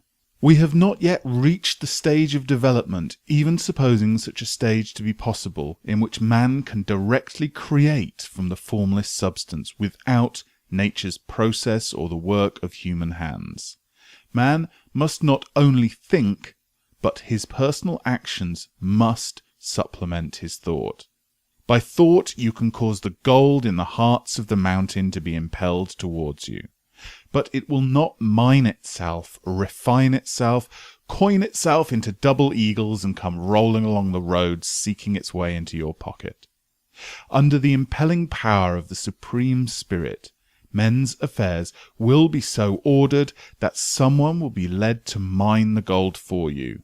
Other men's business transactions will also be so directed that the gold will be brought towards you, and you must so arrange your own business affairs that you may be able to receive it when it comes to you. Your thought makes all things, animate and inanimate, work to bring you what you want. But your personal activity must be such that you can rightly receive what you want when it reaches you. You are not to take it as charity nor steal it. You must give every man more in use value than he gives you in cash value. The scientific use of thought consists in forming a clear and distinct mental image of what you want, in holding fast to the purpose to get what you want, and in realizing with grateful faith that you do get what you want. Do not try to project your thoughts in any mysterious or occult way with the idea of having it go out and do things for you. That is wasted effort and will weaken your power to think with sanity. The action of thought in getting rich is fully explained in the preceding chapters. Your faith and purpose positively impress your vision upon formless substance, which has the same desire for life that you have. And this vision, received from you, sets all the creative forces at work in and through their regular channels of action, but directed towards you. It is not your part or guide to supervise the creative process. All you have to do with that is to retain your vision, stick to your purpose, and maintain your faith and gratitude. But you must act in a certain way, so that you can appropriate what is yours when it comes to you, so that you can meet the things you have in your picture and put them in their proper places as they arrive. You can readily see the truth of this. When things reach you, they will be in the hands of other men who will ask an equivalent for them, and you can only get what is yours by giving the other man what is his. Your pocketbook is not going to be transformed into a Fortuna's purse, which shall be always full of money without effort on your part. This is the crucial point in the science of getting rich, right here, where thought and personal action must be combined. There are very many people who consciously or unconsciously set the creative forces in action, by the strength and persistence of their desires, but who remain poor because they do not provide for the reception of the thing they want when it comes. By thought, the thing you want is brought to you. By action, you receive it. Whatever your action is to be, it is evident that you must act now. You cannot act in the past, and it is essential to the clearness of your mental vision that you dismiss the past from your mind. You cannot act in the future, for the future is not here yet, and you cannot tell how you will want to act in any future contingency until that contingency has arrived. Because you are not in the right business or the right environment now, do not think that you must postpone action until you get into the right business or environment. Because you are not in the right business or in the right environment now, do not think that you must postpone action until you get into the right business or environment. And do not spend time in the present thinking thoughts as to the best course in possible future emergencies. Have faith in your ability to meet any emergency when it arrives. If you act in the present with your mind on the future, your present action will be with a divided mind, and you will not be effective. Put your whole mind into present action. Do not give your creative impulse to original substance and then sit down and wait for results. If you do, you will never get them. Act now. There is never any time but now, and there never will be any time but now. If you are ever to begin to make ready for the reception of what you want, you must begin now. And your action, whatever it is, must most likely be in your present business or employment, and must be upon the persons and things in your present environment. You cannot act where you are not. You cannot act where you have been, and you cannot act where you are going to be. You can only act where you are. Do not bother as to whether yesterday's work was well done or ill done. Do today's work well. Do not try to do tomorrow's work now. There will be plenty of time to do that when you get to it. Do not try by occult or mysterious means to act on people or things that are out of your reach. Do not wait for a change of environment before you act. Get a change of environment by action. You can so act upon the environment in which you are now as to cause yourself to be transferred to a better environment. Hold with faith and purpose the vision of yourself in the better environment, but act upon your present environment with all your heart and with all your strength and with your entire mind. Do not spend any time in daydreaming or castle building. Hold to the one vision of what you want and act now.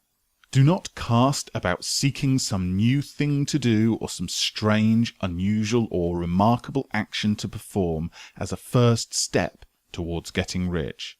It is probable that your actions, at least for some time to come, will be those you have been performing for some time past, but you are to begin now to perform these actions in the certain way, which will surely make you rich.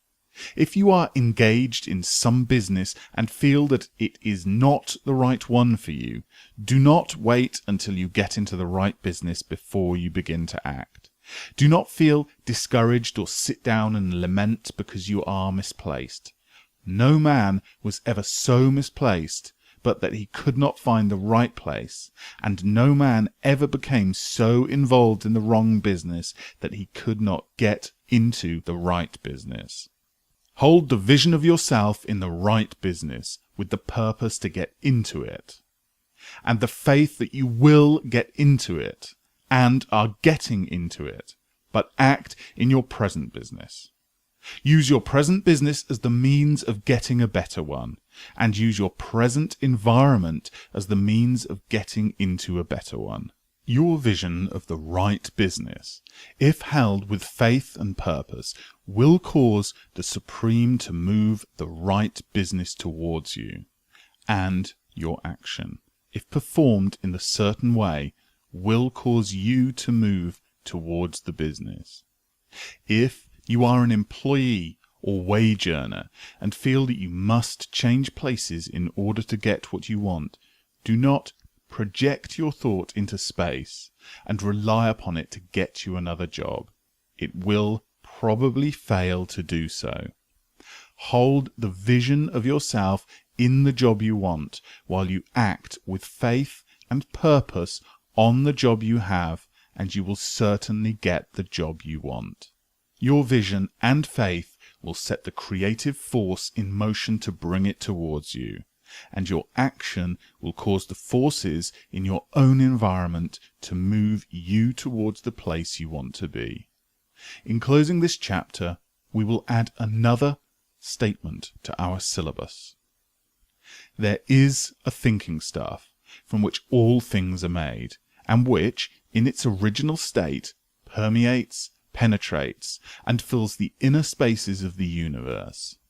A thought in this substance produces the thing that is imagined by the thought. Man can form things in his thought, and, by impressing his thought upon formless substance, can cause the thing he thinks about to be created. In order to do this, man must pass from the competitive to the creative mind.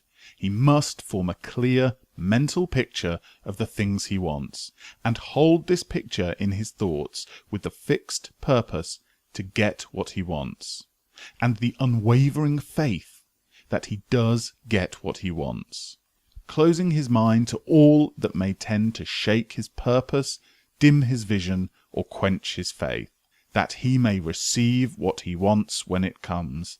Man must act now upon the people and things in his present environment. Chapter 12. Efficient Action. You must use your thoughts as directed in previous chapters, and begin to do what you can do where you are, and you must do all that you can do where you are. You can advance only by being larger than your present place, and no man is larger than his present place who leaves undone any of the work pertaining to that place. The world is advanced only by those who more than fill their present places.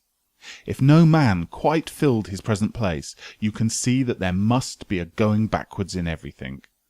Those who do not quite fill their present places are dead weights upon society, government, commerce, and industry. They must be carried along by others at a great expense. The progress of the world is retarded only by those who do not fill the places they are holding. They belong to a former age and a lower stage or plane of life, and their tendency is towards degeneration. No society could advance if every man was smaller in his place. Social evolution is guided by the law of physical and mental evolution. In the animal world, evolution is caused by excess of life. When an organism has more life than can be expressed in the function of its own plane, it develops the organs of a higher plane, and a new species is originated. There never would have been new species had there not been organisms which more than filled their places. This law is exactly the same for you. Your getting rich depends upon your applying this principle to your own affairs. Every day is either a successful day or a day of failure, and it is the successful days which get you what you want. If every day is a failure, you can never get rich, while if every day is a success, you cannot fail to get rich. If there is something that may be done today, and you do not do it, you have failed insofar as that thing is concerned, and the consequences may be more disastrous than you can imagine. You cannot foresee the results of even the most trivial act. You do not know the workings of all the forces that have been set in motion in your behalf. Much may be depending upon your doing some simple act. It may be the very thing which is to open the door of opportunity to very great possibilities. You can never know all the combinations which supreme intelligence is making for you in the world of things, and of things and human affair.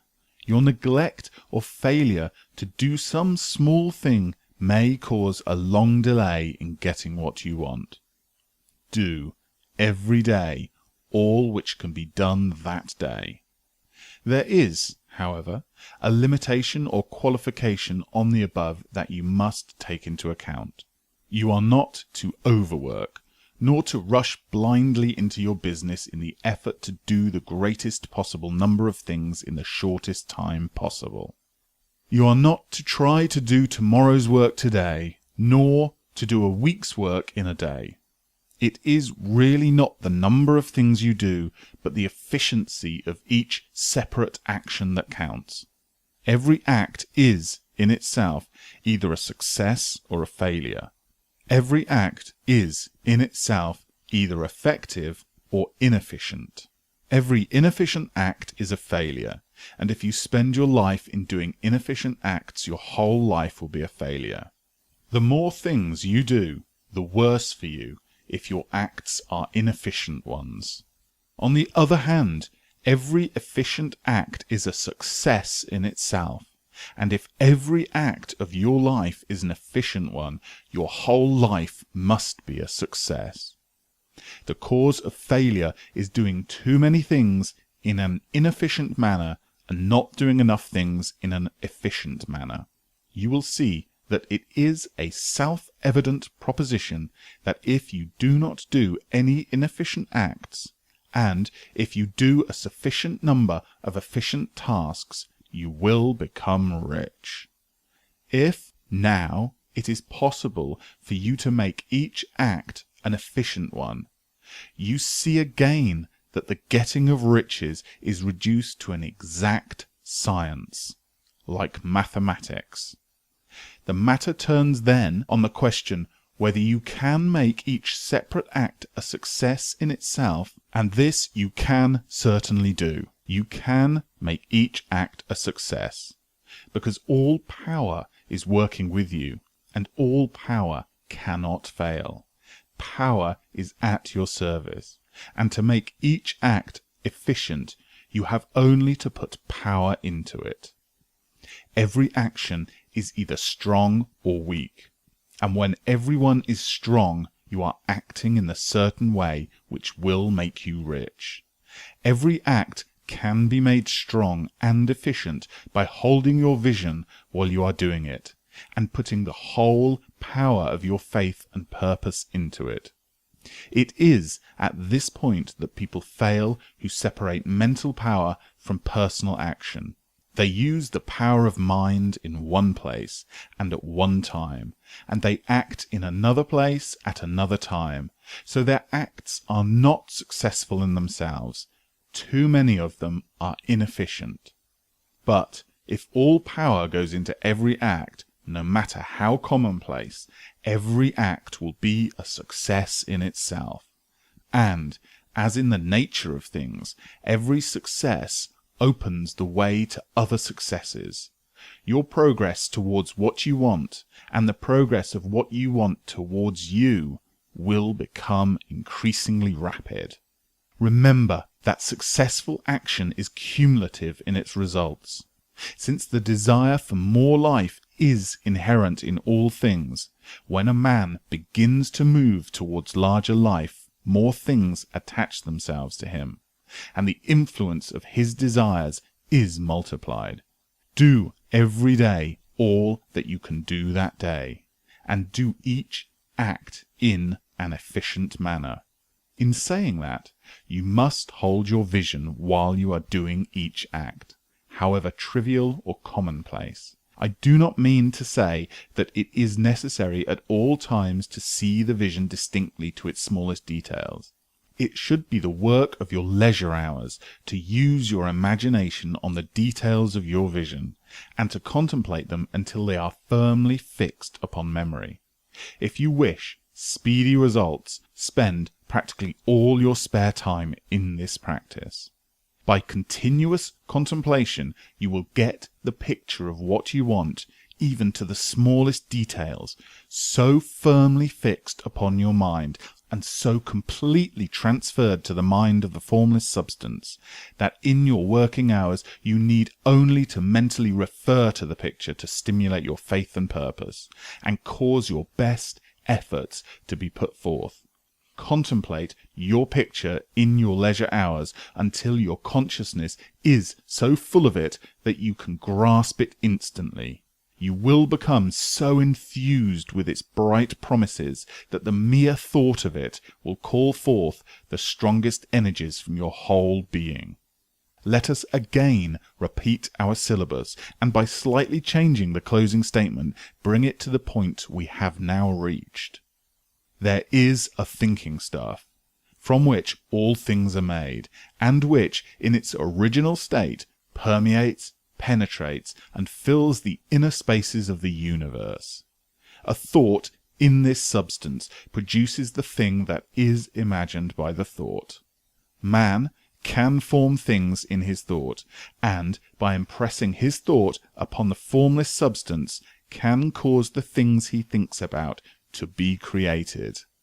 In order to do this, man must pass from the competitive to the creative mind. He must form a clear mental picture of the things he wants, and do, with faith and purpose, all that can be done each day, doing each separate thing in an efficient manner. Chapter 13. Getting into the right business. Success in any particular business depends, for one thing, upon your possessing in a well-developed state the faculties required in that business.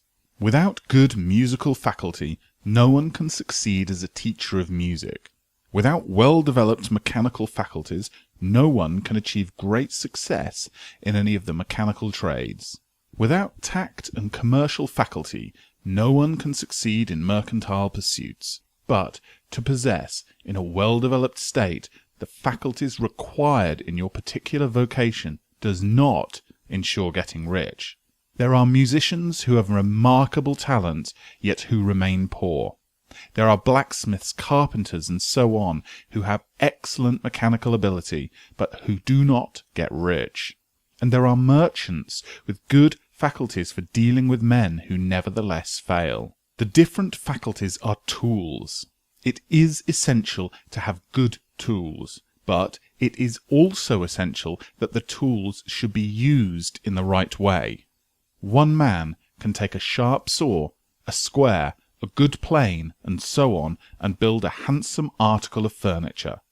Another man can take the same tools and set to work to duplicate the article, but his production will be a botch. He does not know how to use good tools in a successful way. The various faculties of your mind are the tools with which you must do the work which is to make you rich. It will be easier for you to succeed if you get into a business for which you are well equipped with mental tools. Generally speaking, you will do best in that business which will use your strongest faculties, the one for which you are naturally best fitted. There are limitations to this statement also. No man should regard his vocation as being irrevocably fixed by the tendencies with which he was born.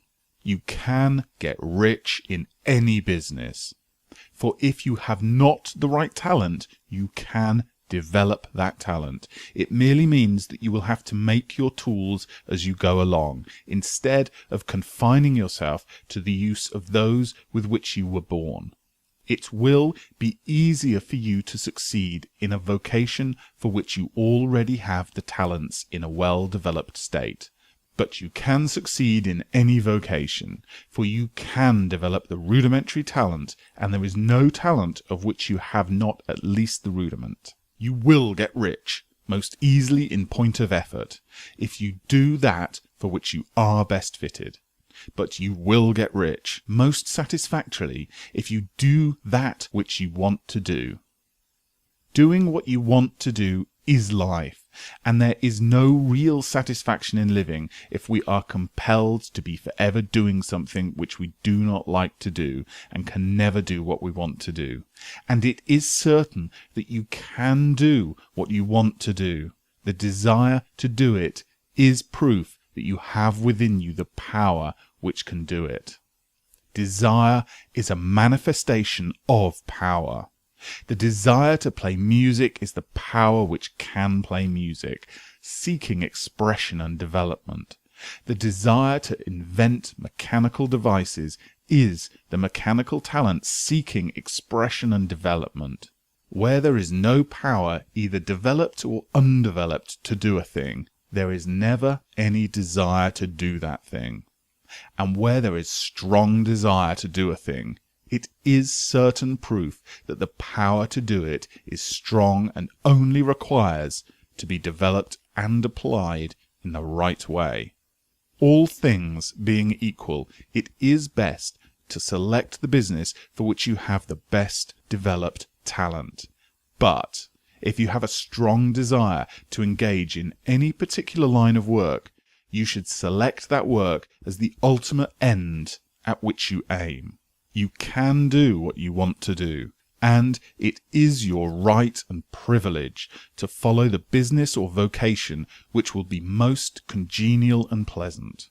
You are not obliged to do what you do not like to do, and should not do it, except as a means to bring you to the doing of the thing you want to do.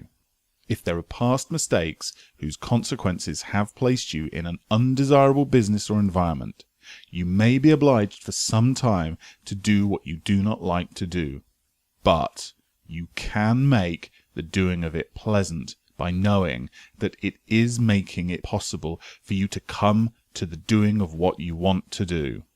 If you feel that you are not in the right vocation, do not act too hastily in trying to get into another one. The best way, generally, to change business or environment is by growth.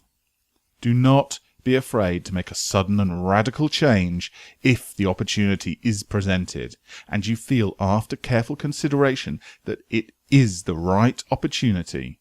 But never take sudden or radical action when you are in doubt as to the wisdom of doing so. There is never any hurry on the creative plane, and there is no lack of opportunity. When you get out of the competitive mind, you will understand that you never need to act hastily. No one else is going to beat you to the thing you want to do. There is enough for all. If one space is taken, another and a better one will be opened for you a little further on. There is plenty of time. When you are in doubt, wait. Fall back on the contemplation of your vision and increase your faith and purpose, and by all means, in times of doubt and indecision, cultivate gratitude. A day or two spent in contemplating the vision of what you want and in earnest thanksgiving that you are getting it will bring your mind in such close relationship with the Supreme that you will make no mistake when you do act. There is a mind which knows all there is to know, and you can come into close unity with this mind by faith and the purpose to advance in life if you have deep gratitude. Mistakes come from acting hastily, or acting in fear or doubt, or in forgetfulness of the right motive, which is more life to all and less to none. As you go on in the certain way, opportunities will come to you in increasing number, and you will need to be very steady in your faith and purpose, and to keep in close touch with all mind by reverent gratitude. Do all that you can do in a perfect manner every day, but do it without haste, worry, or fear. Go as fast as you can, but never hurry. Remember that in the moment you begin to hurry, you cease to be a creator and become a competitor. You drop back upon the old plane again. Whenever you find yourself hurrying, call a halt. Fix your attention on the mental image of the thing you want, and begin to give thanks that you are getting it. The exercise of gratitude will never fail to strengthen your faith and renew your purpose. Chapter 14. The Impression of Increase. Whether you change your vocation or not, your actions for the present must be those pertaining to the business in which you are now engaged. You can get into the business you want by making constructive use of the business you are already established in, by doing your daily work in a certain way. And insofar as your business consists in dealing with other men, whether personally or by letter, the key thought of all your efforts must be to convey to their minds the impression of increase. Increase is what all men and women are seeking.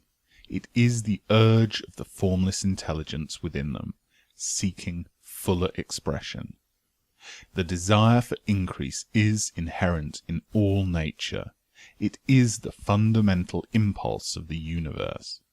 All human activities are based on the desire for increase. People are seeking more food, more clothes, better shelter, more luxury, more beauty, more knowledge, more pleasure, increase in something, more life.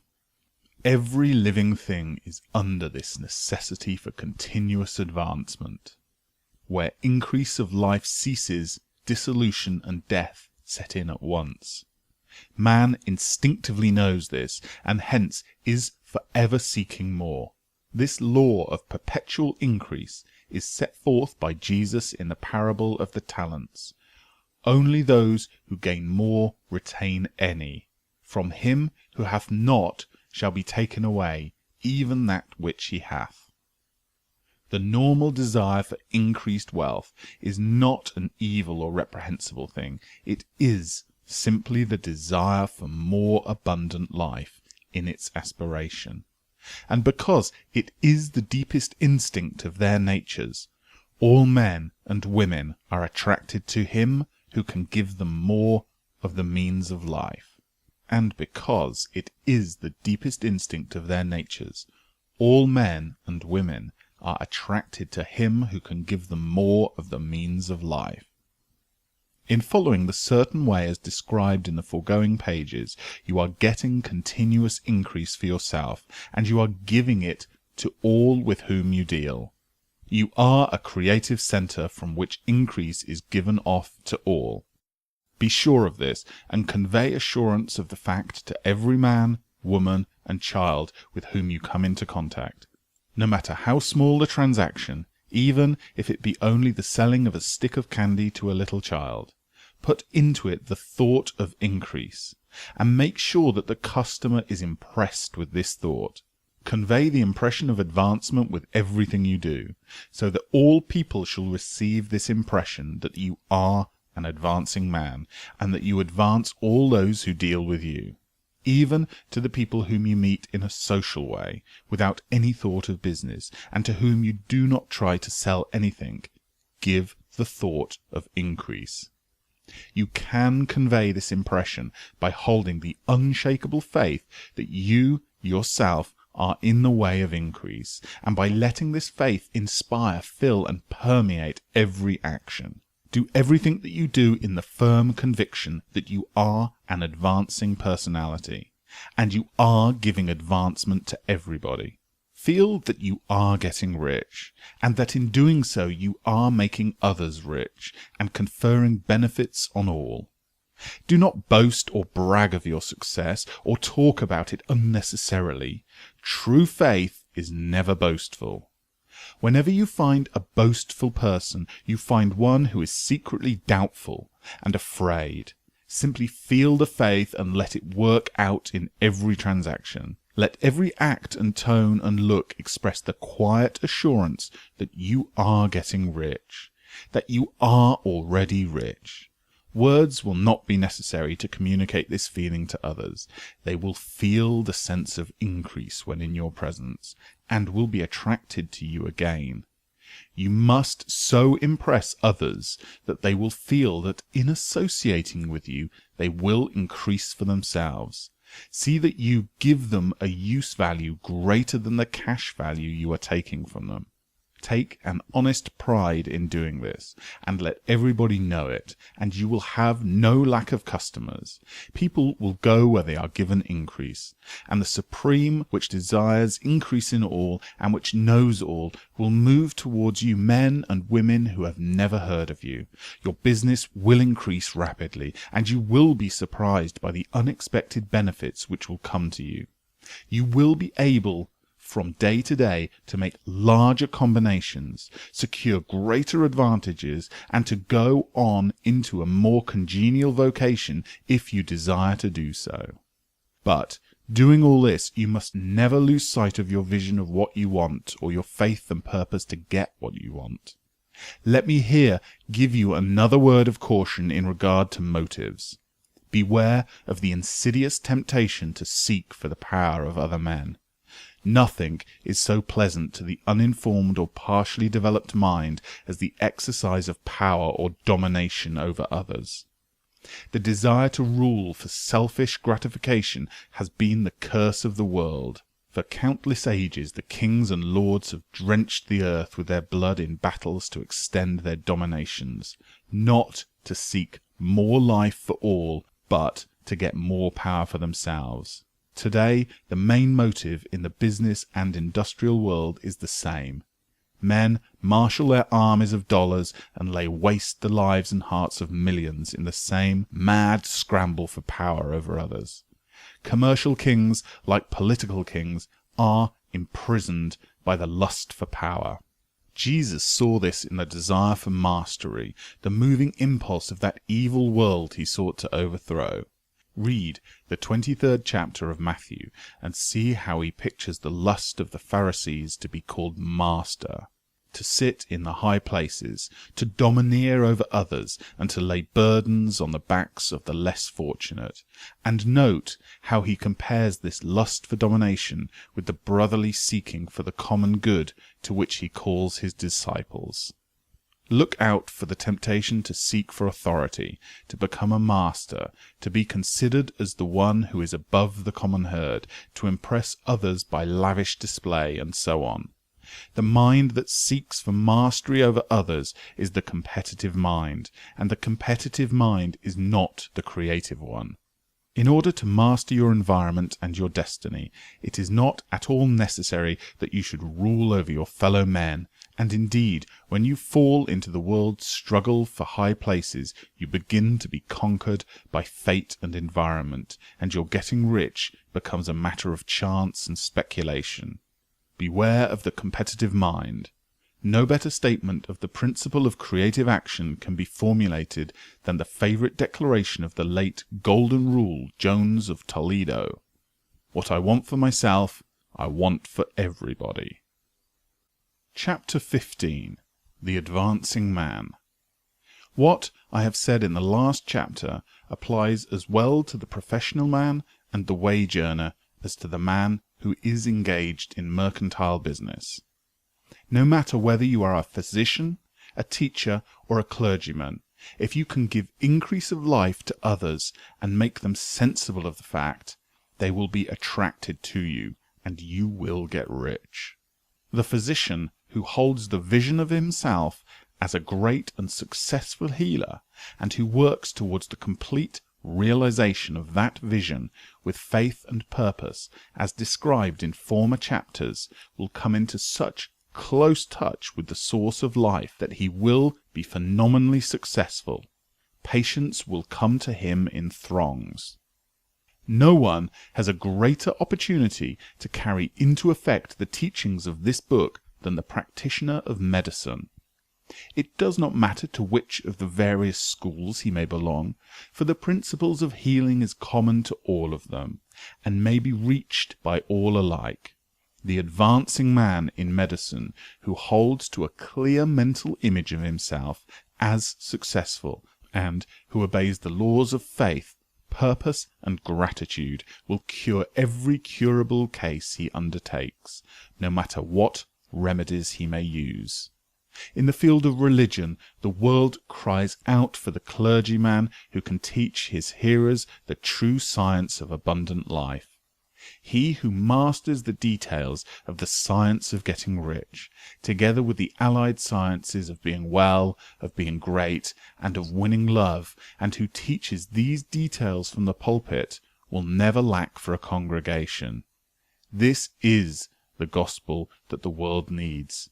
It will give increase of life, and men will hear it gladly, and will give liberal support to the man who brings it to them. What is now needed is a demonstration of the science of life from the pulpit. We want preachers who can not only tell us how, but who, in their own person, will show us how. We need the preacher who will himself be rich, healthy, great, and beloved, to teach us how to attain these things, and when he comes, he will find a numerous and loyal following. What is now needed is a demonstration of the science of life from the pulpit. We want preachers who can not only tell us how, but who, in their own person, will show us how.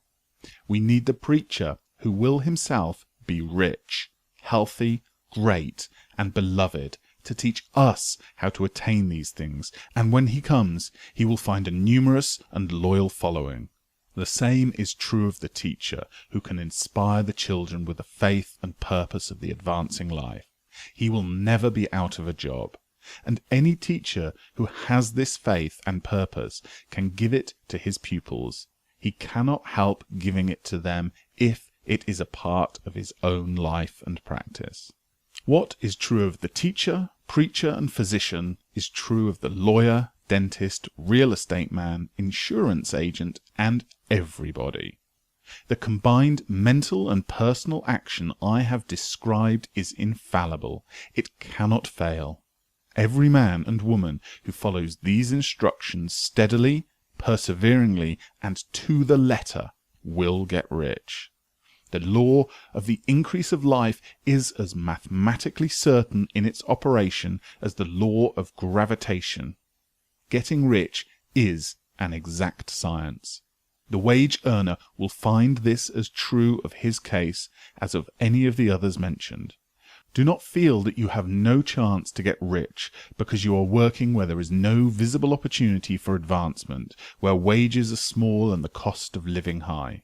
Form your clear mental vision of what you want and begin to act with faith and purpose. Do all the work you can do every day, and do each piece of work in a perfectly successful manner. Put the power of success and the purpose to get rich into everything that you do. But do not do this merely with the idea of currying favour with your employer in the hope that he or those above you will see your good work and advance you. It is not likely that they will do so. The man who is merely a good workman, filling his place to the very best of his ability and satisfied with that, is valuable to his employer, and it is not to the employer's interest to promote him. He is worth more where he is. To secure advancement, something more is necessary than to be too large for your place. The man who is certain to advance is the one who is too big for his place, and who has a clear concept of what he wants to be, who knows that he can become what he wants to be, and who is determined to be what he wants to be. Do not try to more than fill your present place with a view to pleasing your employer. Do it with the idea of advancing yourself. Hold the faith and purpose of increase during work hours, after work hours, and before work hours. Hold it in such a way that every person who comes into contact with you, whether foreman, fellow workman, or social acquaintance, will feel the power of purpose radiating from you, so that everyone will get the sense of achievement and increase from you. Men will be attracted to you, and if there is no possibility for advancement in your present job, you will very soon see an opportunity to take another job. There is a power which never fails to present opportunity to the advancing man who is moving in obedience to the law. God cannot help helping you if you act in a certain way. He must do so in order to help himself. There is nothing in your circumstance or in the industrial situation that can keep you down. If you cannot get rich working for the Steel Trust, you can get rich on a 10-acre farm, and if you begin to move in the certain way, you will certainly escape from the clutches of the Steel Trust and get on to the farm or wherever else you wish to be. If a few thousand of its employees would enter upon this certain way, the Steel Trust would soon be in a bad plight. It would have to give its working men more opportunity or go out of business. Nobody has to work for a trust. The trusts can keep men in so-called hopeless conditions only so long as there are men who are too ignorant to know the science of getting rich or too intellectually slothful to practice it. Begin this way of thinking and acting, and your faith and purpose will make you quick to see any opportunity to better your condition. Such opportunities will speedily come, for the Supreme, working in all and working for you, will bring them before you. Do not wait for an opportunity to be all that you want to be. When an opportunity to be more than you are now is presented and you feel impelled towards it, take it. It will be the first step towards a greater opportunity. There is no such thing possible in the universe as lack of opportunity for the man who is living the advancing life. It is inherent in the construction of the cosmos that all things shall be for him and work together for his good, and he must certainly get rich if he acts and thinks in the certain way. So let wage-earning men and women study this book with great care and enter with confidence upon the course of action it prescribes. It will not fail. Chapter 16. Some Cautions and Concluding Observations. Many people will scoff at the idea that there is an exact science of getting rich, holding the impression that the supply of wealth is limited. They will insist that social and governmental institutions must be changed before even any considerable number of people can acquire a competence. But this is not true. It is true that existing governments keep the masses in poverty, but this is because the masses do not think and act in the certain way. If the masses begin to move forward as suggested in this book, neither governments nor industrial systems can check them. All systems must be modified to accommodate the forward movement. If the people have the advancing mind, have the faith that they can become rich, and move forward with the fixed purpose to become rich, nothing can possibly keep them in poverty. Individuals may enter upon the certain way at any time and under any government and make themselves rich. And when any considerable numbers of individuals do so under any government, they will cause the system to be so modified as to open the way for others. The more men who get rich on the competitive plane, the worse for others. The more who get rich on the creative plane, the better for others. The economic salvation of the masses can only be accomplished by getting a large number of people to practice the scientific methods set down in this book and become rich. These will show others the way and inspire them with a desire for real life, with the faith that it can be attained, and with the purpose to attain it. For the present, however, it is enough to know that neither the government under which you live, nor the capitalistic or competitive systems of industry can keep you from getting rich. When you enter upon the creative plane of thought, you will rise above all these things and become a citizen of another kingdom. But remember that your thoughts must be held upon the creative plane. You are never for an instant to be betrayed into regarding the supply as limited, or into acting on the moral level of competition. Whenever you do fall into old ways of thought, correct yourself instantly. For when you are in the competitive mind, you have lost the cooperation of the mind of the whole. Do not spend any time in planning as to how you will meet possible emergencies in the future, except as the necessary policies may affect your actions today. You are concerned with doing today's work in a perfectly successful manner, and not with emergencies which may arise tomorrow. You can attend to them as they come. Do not concern yourself with the questions as to how you shall surmount obstacles which may loom upon your business horizon, unless you can plainly see that your course must be altered today in order to avoid them. No matter how tremendous an obstruction may appear at distance, you will find that if you go on in the certain way, it will disappear as you approach it, or that a way over, through, or around it will appear. No possible combination of circumstances can defeat a man or woman who is proceeding to get rich along strictly scientific lines. No man or woman who obeys the law can fail to get rich, any more than one can multiply 2 by 2 and fail to get 4. Give no anxious thought to possible disasters, obstacles, panics, or unfavourable combinations of circumstances. It is time enough to meet such things when they present themselves before you in the immediate present, and you will find that every difficulty carries with it the wherewithal for its overcoming. Guard your speech.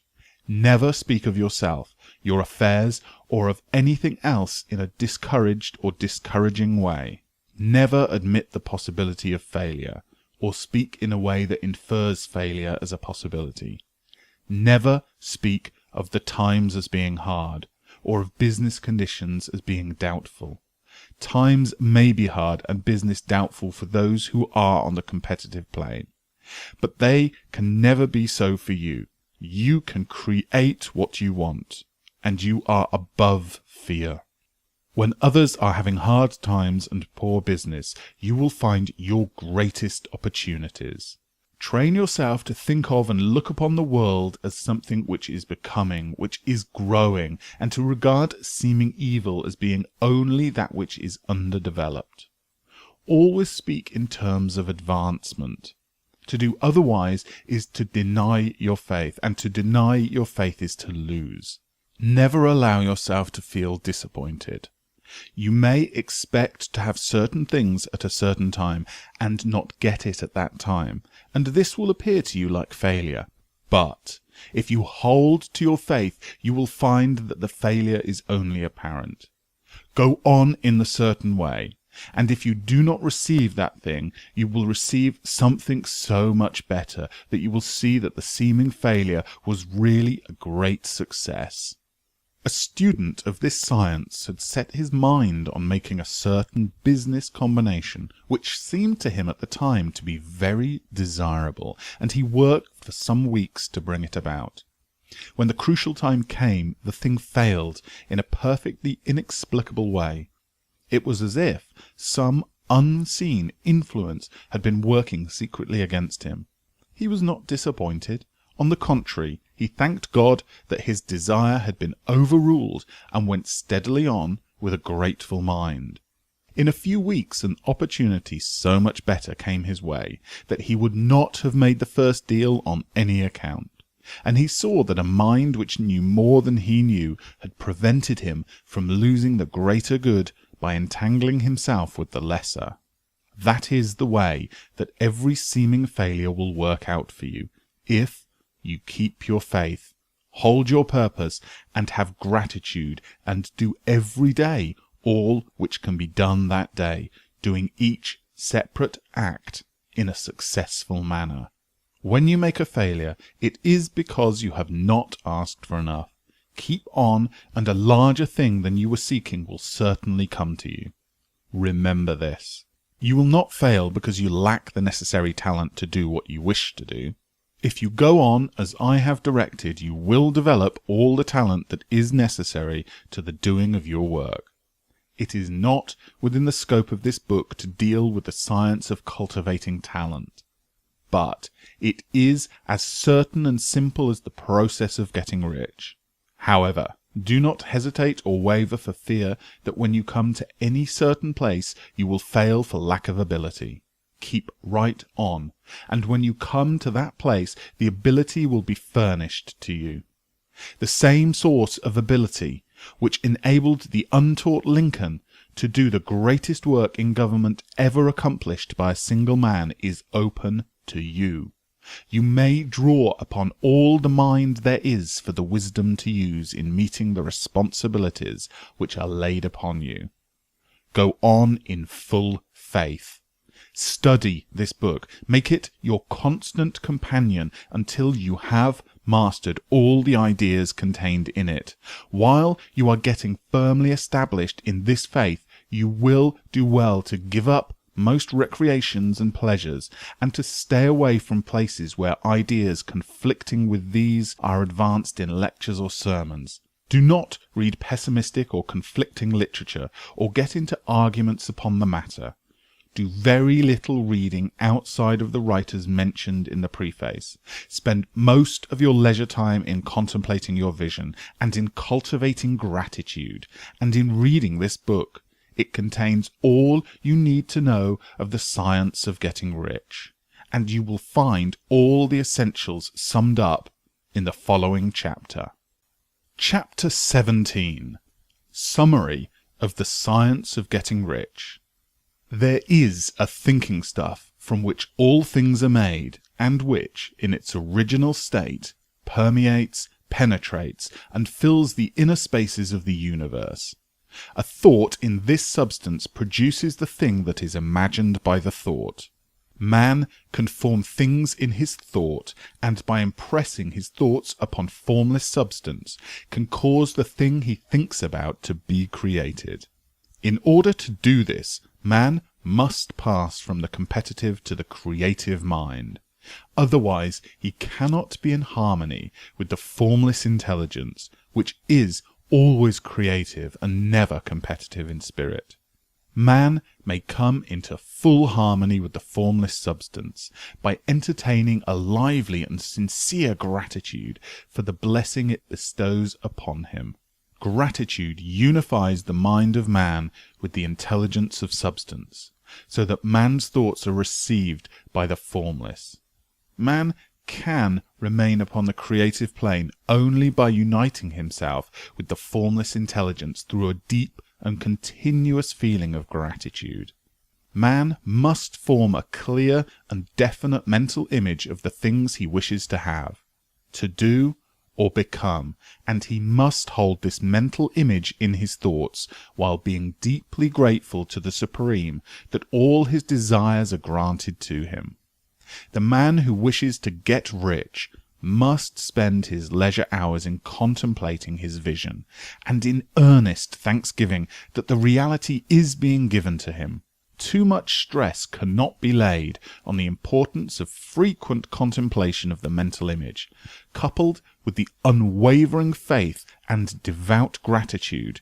This is the process by which the impression is given to the formless, and the creative forces set in motion. The creative energy works through the established channels of natural growth, and of the industrial and social order. All that is included in his mental image will surely be brought to the man who follows the instructions given above, and whose faith does not waver. What he wants will come to him through the ways of established trade and commerce. In order to receive his own when it shall come to him, man must be active, and this activity can only consist in more than filling his present place. He must keep in mind the purpose to get rich through the realization of his mental image. And he must do every day all which can be done that day, taking care to do each act in a successful manner. He must give to every man a use value in excess of the cash value he receives, so that each transaction makes for more life, and he must so hold the advancing thought that the impression of increase will be communicated to all with whom he comes into